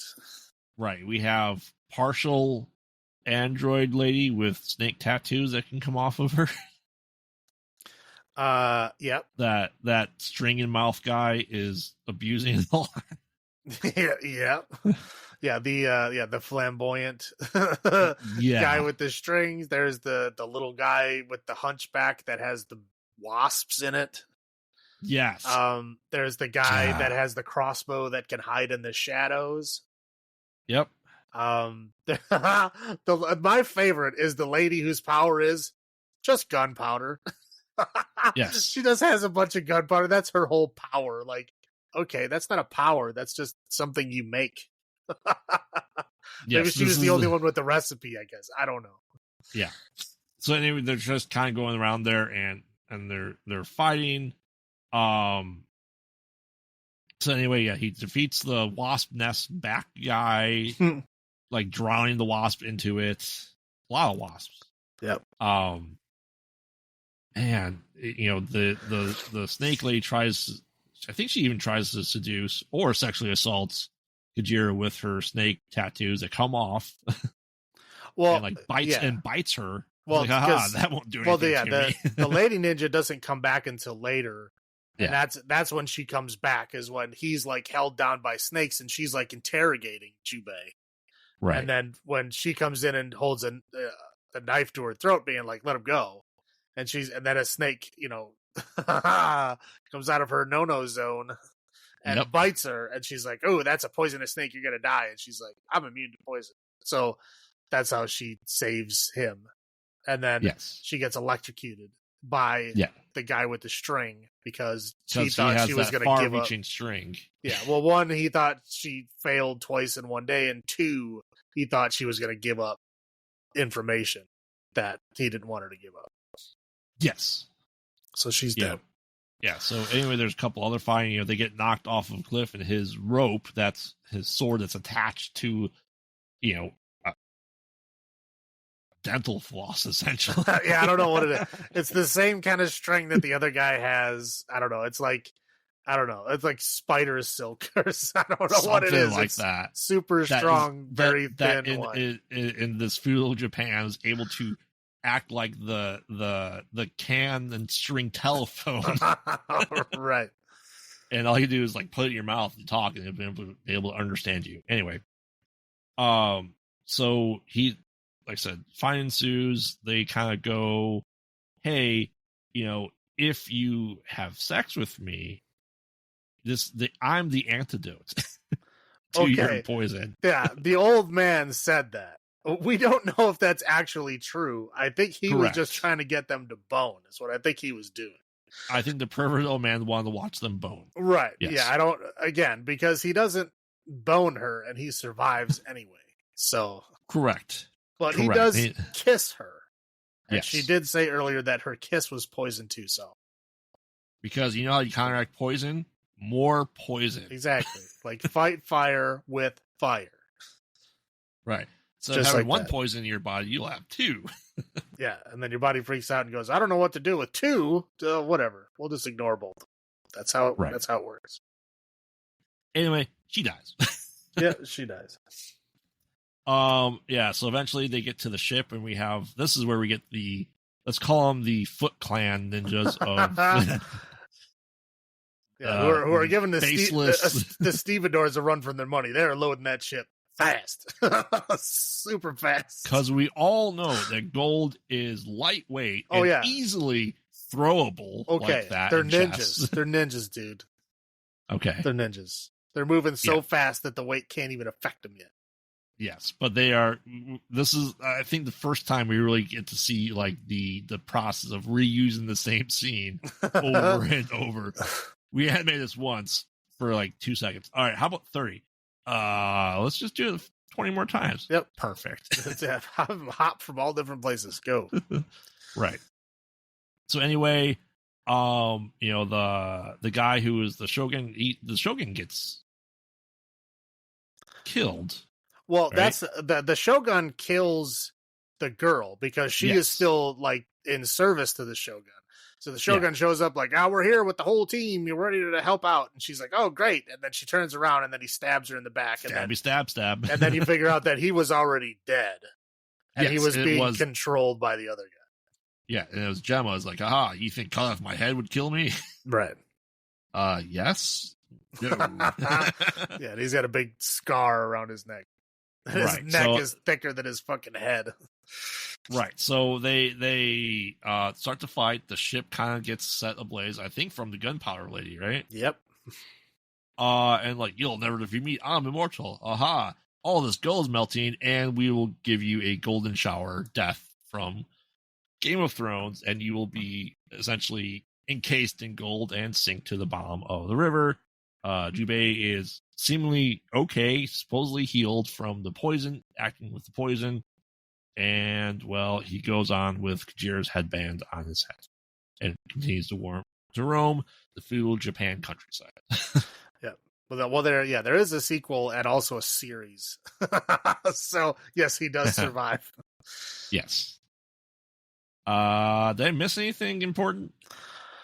No. I mean, I could go into, like, the behind the scenes of what was going on and shit, but that might bore you. I don't know. If you actually want to know, I can tell you. Sure, give me a quick recap. Well, anyway, the gold was there was another clan that was the old emperor's clan, the one that got defeated. This clan was mining gold in secret so that the people didn't know and couldn't tax them. Now word was getting around that they had this gold, so they hid it. And then they were all wiped out. So there's this gold sitting there and nobody knew where it was. Well, they finally figured out where it was. And because they didn't want anybody in the area to see them taking it, that's when they killed everybody in that town and poisoned all their water. Right. And then they fake the pandemic so that the people left from the other town, because that town had a port. Right. And so everybody leaves that town. So then they bring their ship in to take that gold. And that gold they're going to give to, like I said, the Dark Shogun, the guy that works for the previous guy who was defeated. So they're going to take all that gold and raise an army and then fight for Japan again. So Gemma decides, well, fuck that. I'm the one doing all this fighting. I'm going to take the gold for myself. I'm going to be the new emperor. Right. And that was the whole thing. That's the whole background of it. Okay. Yeah, that's right. Again, it doesn't matter. It's just an excuse to fight, but correct. You want me to go in my first? Go for it. It seemed to be the classic wandering warrior, lonesome warrior, right? As you said before, I don't remember the name of it. It's a classic trope in samurai cinema. I say Toshiro Mifune. Toshiro Mifune is the actor that played that role in like a shit ton of movies. So right. And I was even with the sexual assault demons, I was kind of shocked that they killed Kajira. Honestly. Oh, yeah, it seemed like you on your toes, man. Yeah. I honestly was not expecting it. I was also not expecting him to turn down the coitus. I'm like, I watched these previous two movies. I think I know what's going to happen. Well, yeah, because Jubei's a good dude. Yeah. He doesn't want anybody boning him out of obligation. Right. Yeah, and then like brought back the creepy old guy. I'm like, okay, he was not nearly as bad as he was in Wicked City. No, he was not, but he's still very manipulative. Yes, he's an asshole for sure. Yes. It was interesting to see the kind of the demon. Like, this could have been, once again, I watched these all in a row, a precursor to Wicked City or Demon City. You're probably right. It's the same guy. So yeah, I mean, you're right. Like I said, this one is probably the least horror themed out of them. Yeah. Again, and I freely admitted that last time. I just really like this movie, so I was like, I'm just gonna throw it in here. And it could have been set, all these events started the treaty that we now got in Wicked City. Very true.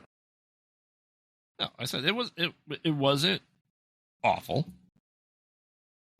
but I can definitely see, there's definitely still demon-esque stuff and some body horror and some weirdness, but overall, a decent movie. What are your first thoughts? Do you remember watching it or anything on the rewatches? For life of me, I can't remember the first time I watched it, but I've watched it a lot. I owned this on VHS, and I owned it again on DVD, and I don't know what happened to it, but I can't find it.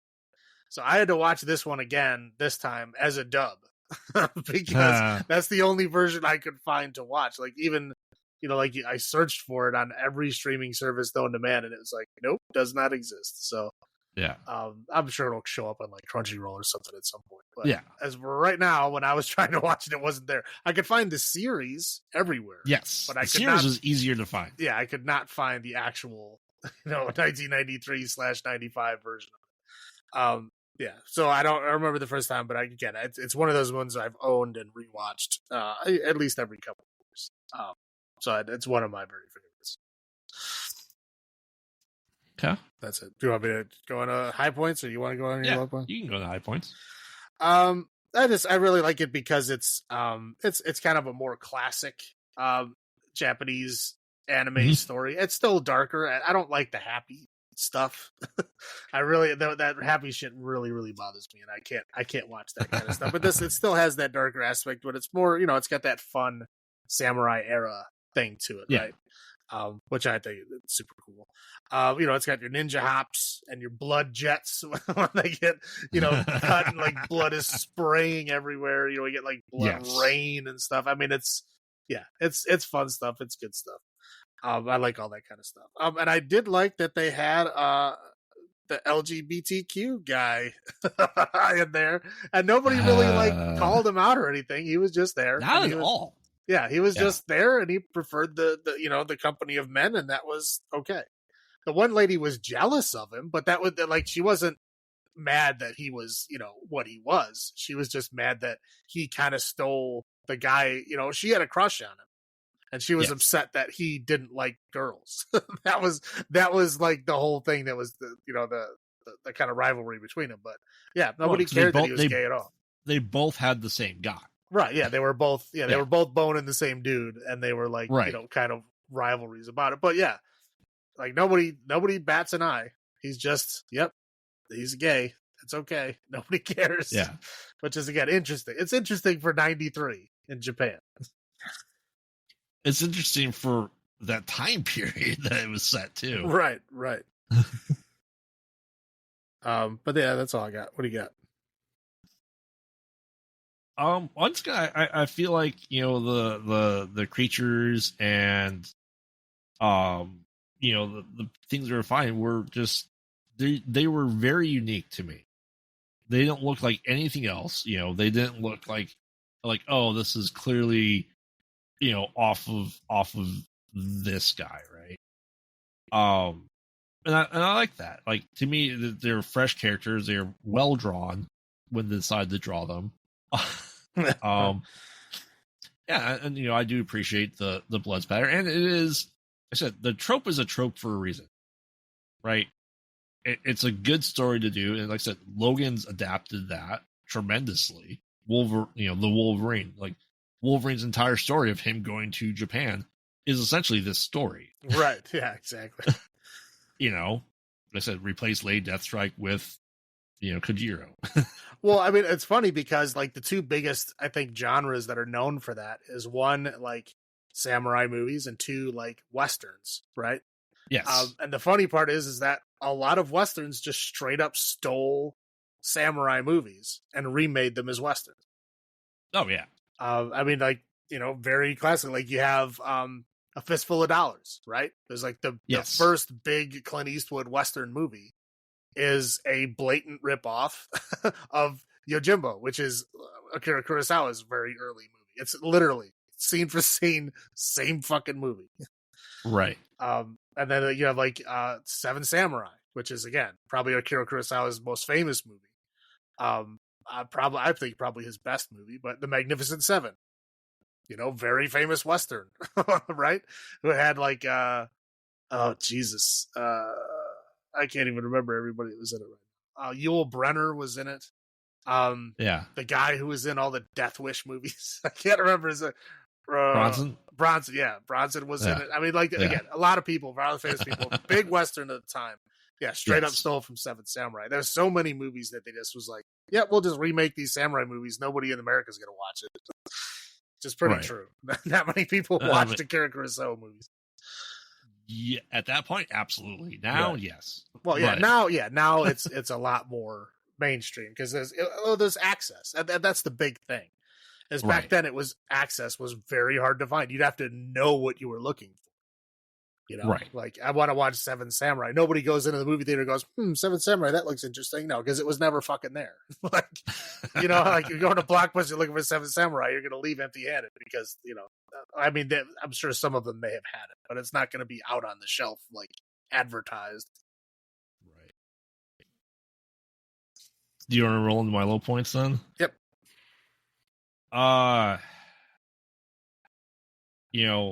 Putting half a woman in your mouth at the same time.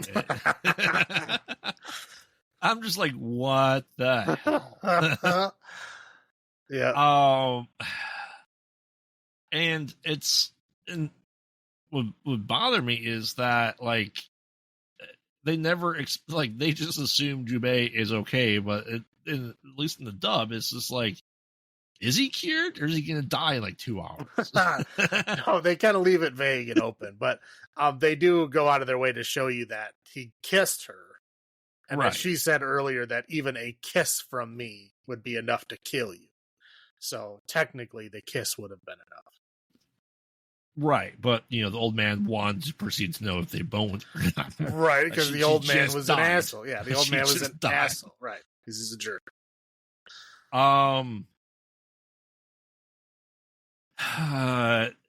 ninjas, the animation ninjas pissed me off a bit. They're moving super fast because they're ninjas, man. You can't see detail on them because they're moving so fast. Yeah, I guess. Sure, why not? It just it came into that trope that is like the big trope, and it happened. Like I said, it happens in animation a lot. Don't get me wrong, but I feel like anime it seems to be more blatant or more obvious for some reason. Well, for like TV shows and shit, yes. For like classic movies, they very rarely reuse stuff. But again, they're pretty short movies, and they're usually unique enough where you can't really recycle stuff.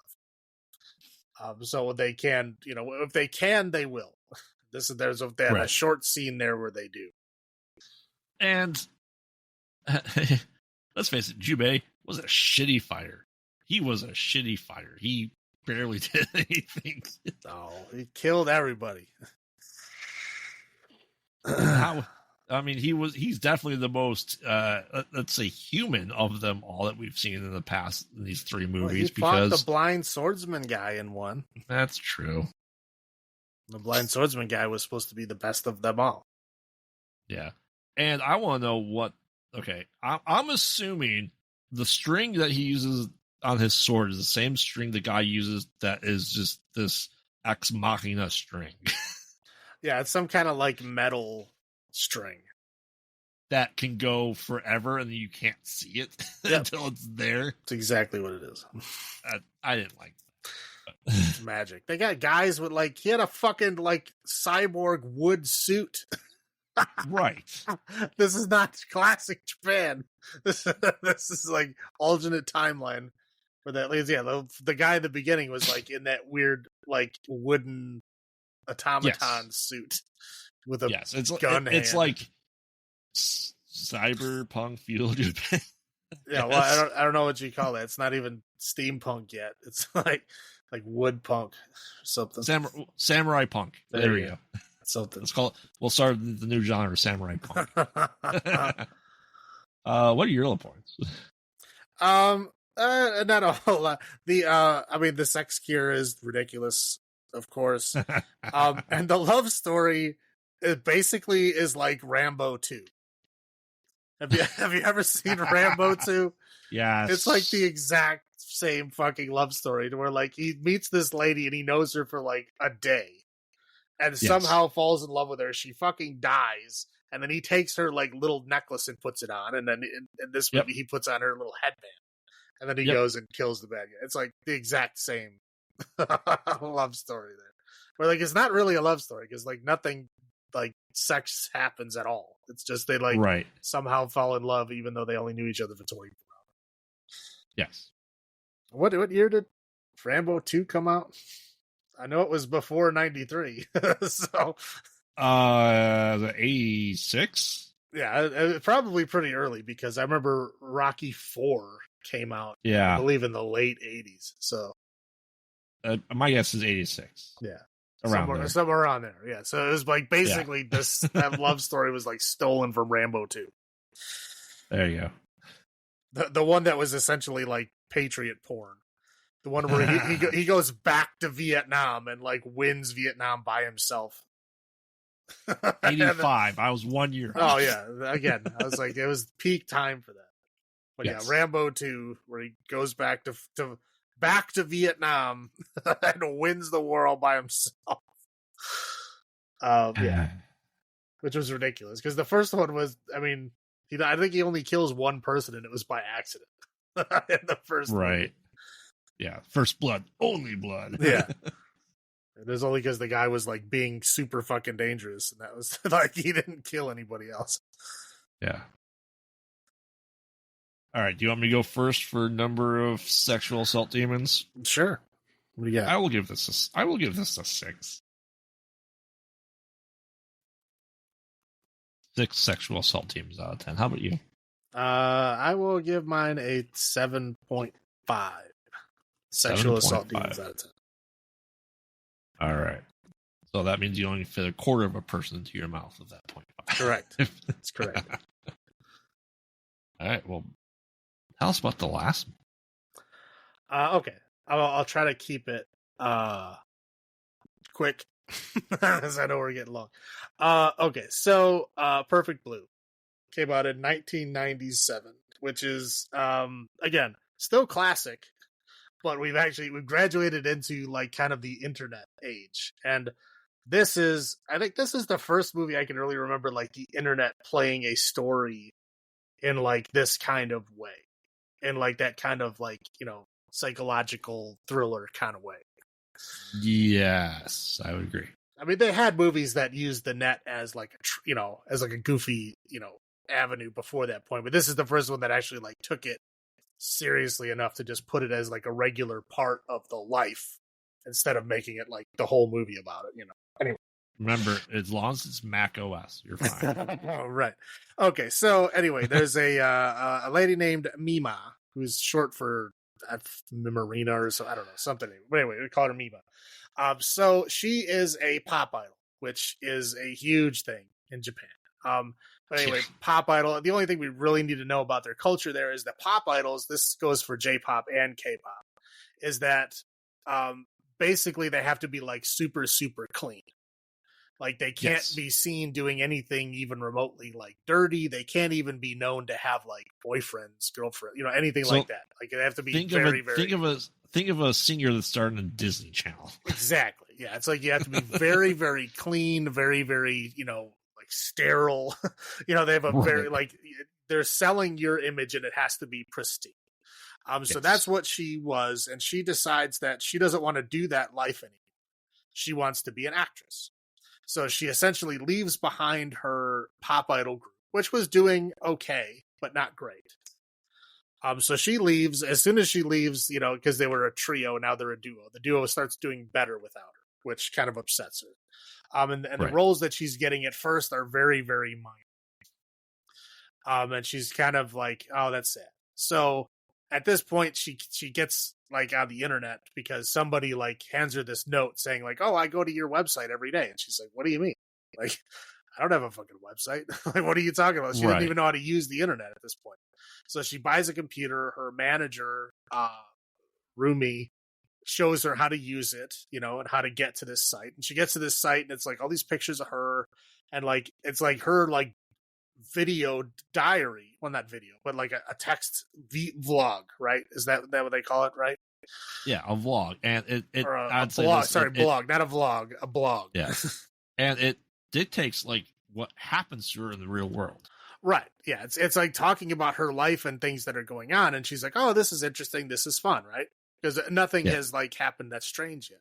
So, basically as she moves along, she's being an actress and they offer her a kind of role that's going to put her in a position to where like, if she was a pop idol, she would not be able to do it. Right.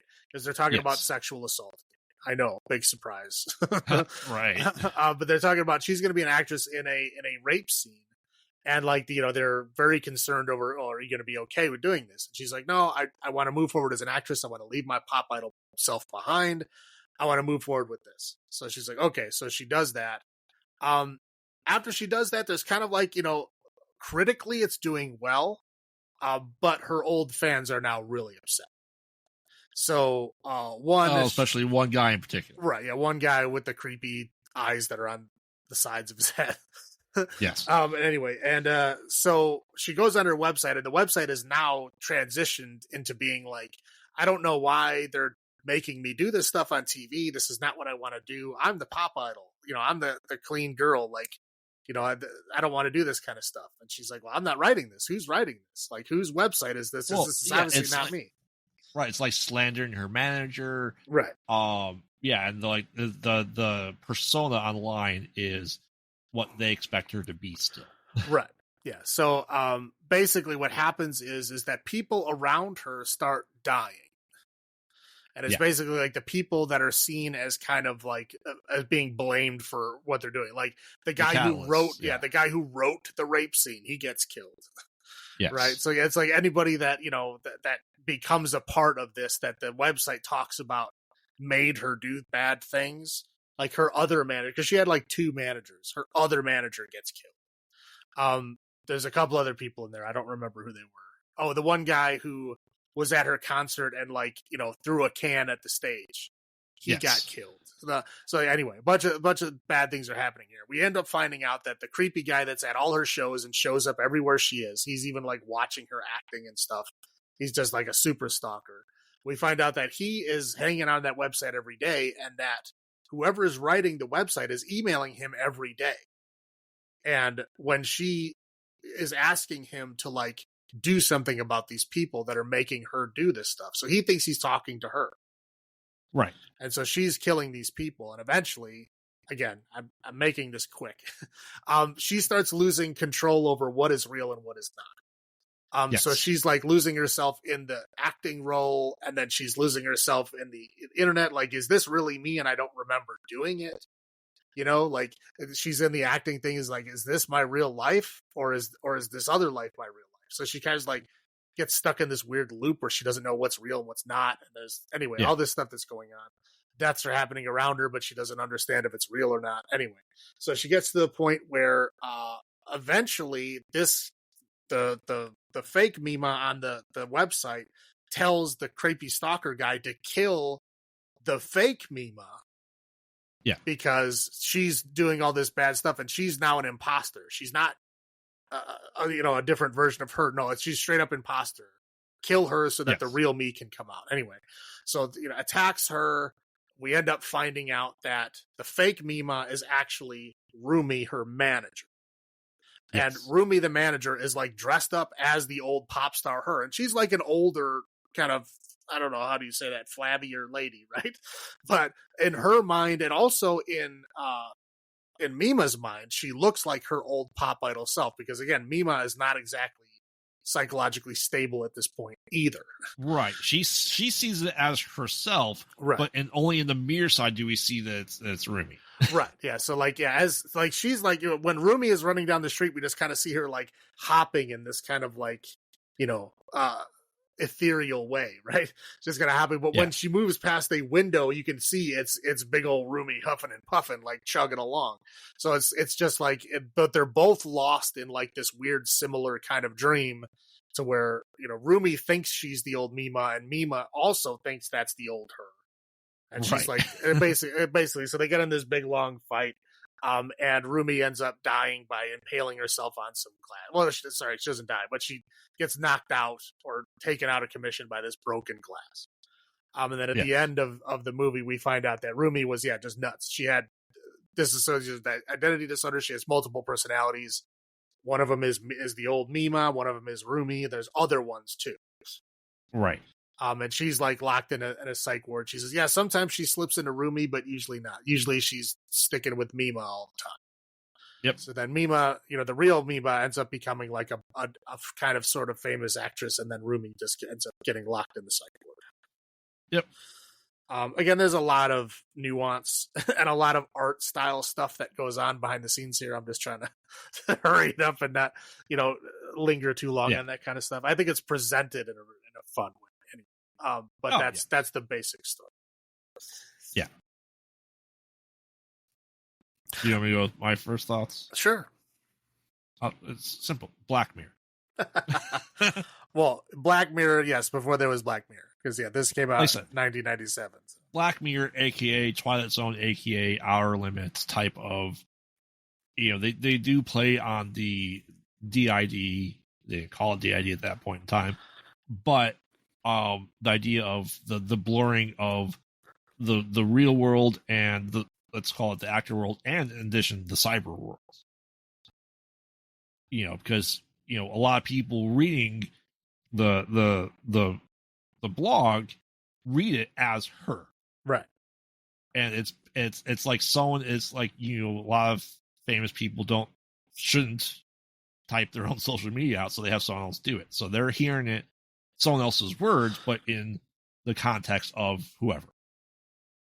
Right. But this is a very early version of this, to where, again, like this is, 1997 is like the Wild West of the internet. Like, nobody was controlling anything at this point. So like, who knows if it's really them or not? Nobody has any. Well, I mean, there's no way of verification, and especially 97. So anyone could they could be anyone. It's always that joke, oh, that hot chick that you're cybering with. Yeah, it's just some old dude in his parents' basement. Right. Right. And it probably was. Correct. Like I said, it was, once I understood what it was, I appreciated it more. Yeah, no, it's probably the second half. Right. Yeah. Well, yeah. The movie is probably better if you watch it and know what's happening, and then wait a while and then watch it again. Okay. I think it settles a little better, because then you're able to see the kind of split. You're able to see when things start going back and forth. Because like through the movie, you basically assume that she's just losing her mind, and that she's killing these people, and she's got, this multiple personality disorder. But also the thing is that the character she's playing in the show she's in also has this split personality, and is murdering people in her other personality that her regular personality doesn't remember. So again, it's like, is this real? Is it art imitating life? Like, is it the other way around? Like, who knows? Right. Because her psychiatrist in the movie or show, she goes, oh, after the rape, she became someone else. That person died, and she came forward. Right. Yeah. So it's like, again, we don't know if the real her or the actress version of, we don't know what's going on. It's the way that it's cut back and forth is like, you don't know who she thinks she is at any point in time. She becomes a very unreliable narrator. Correct. Yeah, you don't know what's going on, and again, it's not until like the end where you finally understand what's happening, and even then, it's like, what? Even after you find out what's going on, it's still like she still sees it in the wrong way. I don't know. It's interesting. I like it. Also, fun fact: If you've watched Darren Aronofsky's movies, specifically Requiem for a Dream and Black Swan, they are both very, very heavily influenced by this movie. I can see that. So, like, Especially Black Swan. Yeah, Requiem for a Dream literally has scenes cut directly from this movie. I mean, it's an homage. He did it on purpose. It's not like he tried to steal it. But like, he literally like scenes shot for shot in this movie and in Perfect Blue and in Requiem for a Dream. And also like Black Swan. I mean, basically the whole plot of the movie is the same kind of thing. And Darren Aronofsky, he freely comes out and says, yeah, Perfect Blue was one of my big influences. And there's been other things in his movies, but those are the two biggest things. Yeah, I can see. I haven't watched Requiem in a very long time, so yeah, it's been a minute. That's a depressing movie. That's a movie you have to be prepared for. Well, it's kind of like all his movies, though. It's fair, yeah, fair. Do you want to go to the highlights first? Or you want me to go into it? I can do it if you want. Yeah, go first. Again, I really like that version of the early internet, like being a part of this, and not in the kind of generic, kind of like, they put it up on a pedestal, like the net, just like goofy stuff like that. Like they had the internet, but it was like this cheesy fictional version of it, right? Where it was like doing things you can't do on the internet simply for like movie stuff, right? This one is just like, the internet is in there and the internet is doing what the internet does. It doesn't do anything crazy. There's no like hacking involved. It was the first movie I saw that really was just like, yep, this is the internet. And it plays a part in the story, but it's not doing crazy stuff. This is what it can normally do. Right. That was the first movie I can remember doing that, which is interesting. Again, I do like the style, the way that it was cut together and shot to where, again, you don't know what's going on. You don't know if who's the unreliable narrator, who is even the narrator, right? Because you don't know what's going on. And that's the fun part of it, at least for me. And again, there's a lot of movies. I mean, I specifically called out Darren Aronofsky, but there's a lot of movies that take a lot of style pointers from this movie. And I think it inspired a lot of movies and filmmakers in the 2000s, which is cool. But I like the whole, is it real or imagined? Is it a dream or is it real? That whole thing I really liked. What about you? No, I agree with that. I think, as you know, I split this into two different chunks, and the first half, and I was the first half versus the second half. First half, not a fan of. The first half is like, it's like a pop idol trying to make a transition into acting. That's the first half. That's all it is. You get a little taste of like the stalker guy and stuff, but like none of the juicy stuff happens yet. Correct. Like I said, this. So the highlight really is, you have to watch it more than once, and that's good. There's nothing wrong with that. Going and watching the movie again, knowing the information you now know, because you can view it from a very different light. And I feel like the psychological twist, the DID, the unreliable narrator, you have to do it.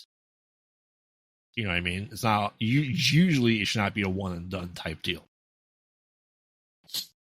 And I think that it works well. That's gonna be something that I have to rewatch in one sitting, and then to rewatch it again, because there's always been stalker-ish movies, but this is, as you said, the first one that really dealt with the internet and how the falsity that they're presenting yourself as something that you're not comes into play without the internet being some mystical force that exists. Well, there's plenty of movies that came out that did internet things, but they're all like magic bullshit, doing things that are like, the internet doesn't do that. Correct.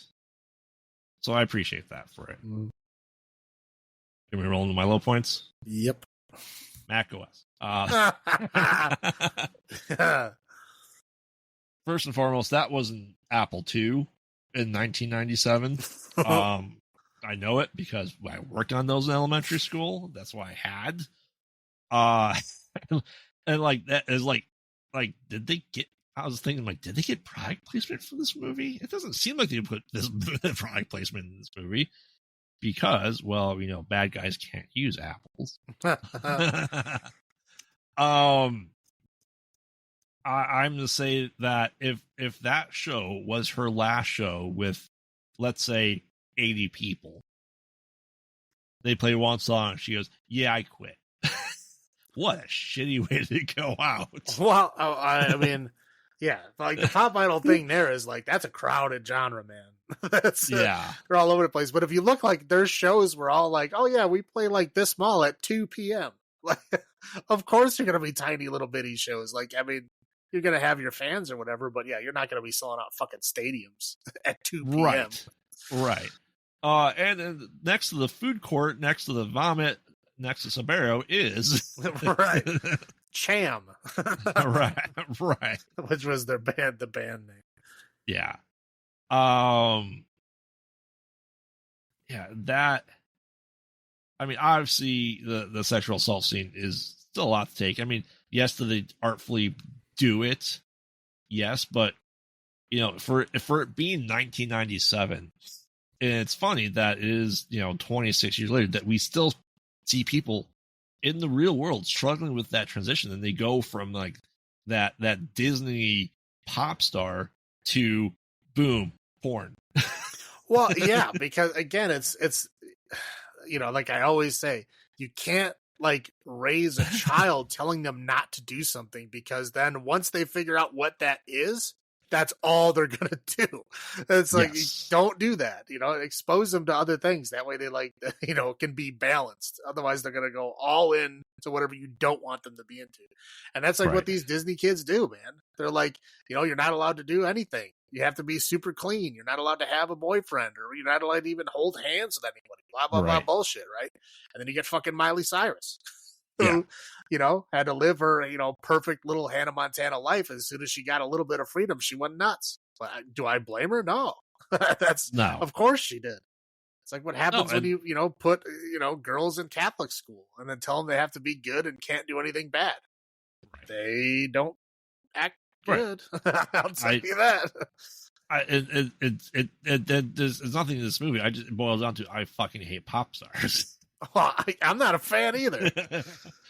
And just for these reasons. This movie shows the reasons why I don't like it. You know what I mean? Well, yeah, it's all fake. Yeah, just like the whole conspiracy that the NFL hired Taylor Swift because their ratings were down.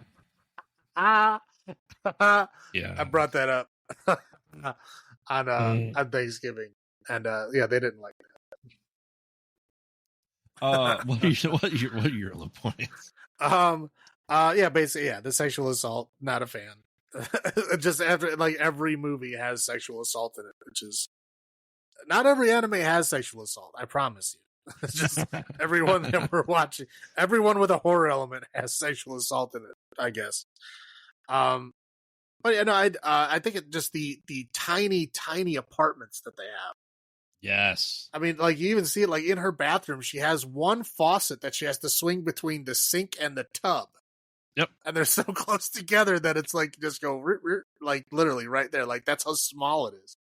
And, like, her whole apartment is in, like one little tiny room. Yes. Ugh. I mean, I know that. And, like, any like big metropolitan area has tiny apartments like that. I can't do that. This is why the Famicom had 2-foot controllers, because that's as far away from the TV you're ever going to be. Right. Yeah, that's like standard space. I know. I understand. Like, Japan, like Tokyo, especially, is like, yes, it's so crowded that, like, it's like this. I think it's like the most expensive square footage in the world. I think. Yeah. Just because it's so crowded. Anything else? No, that's it. All right. You want to go first for your sexual assault demons? Yeah. No, I like this movie a lot. It's one of my very, very favorites. So I will give this movie 9 sexual assault demons out of 10. Wow.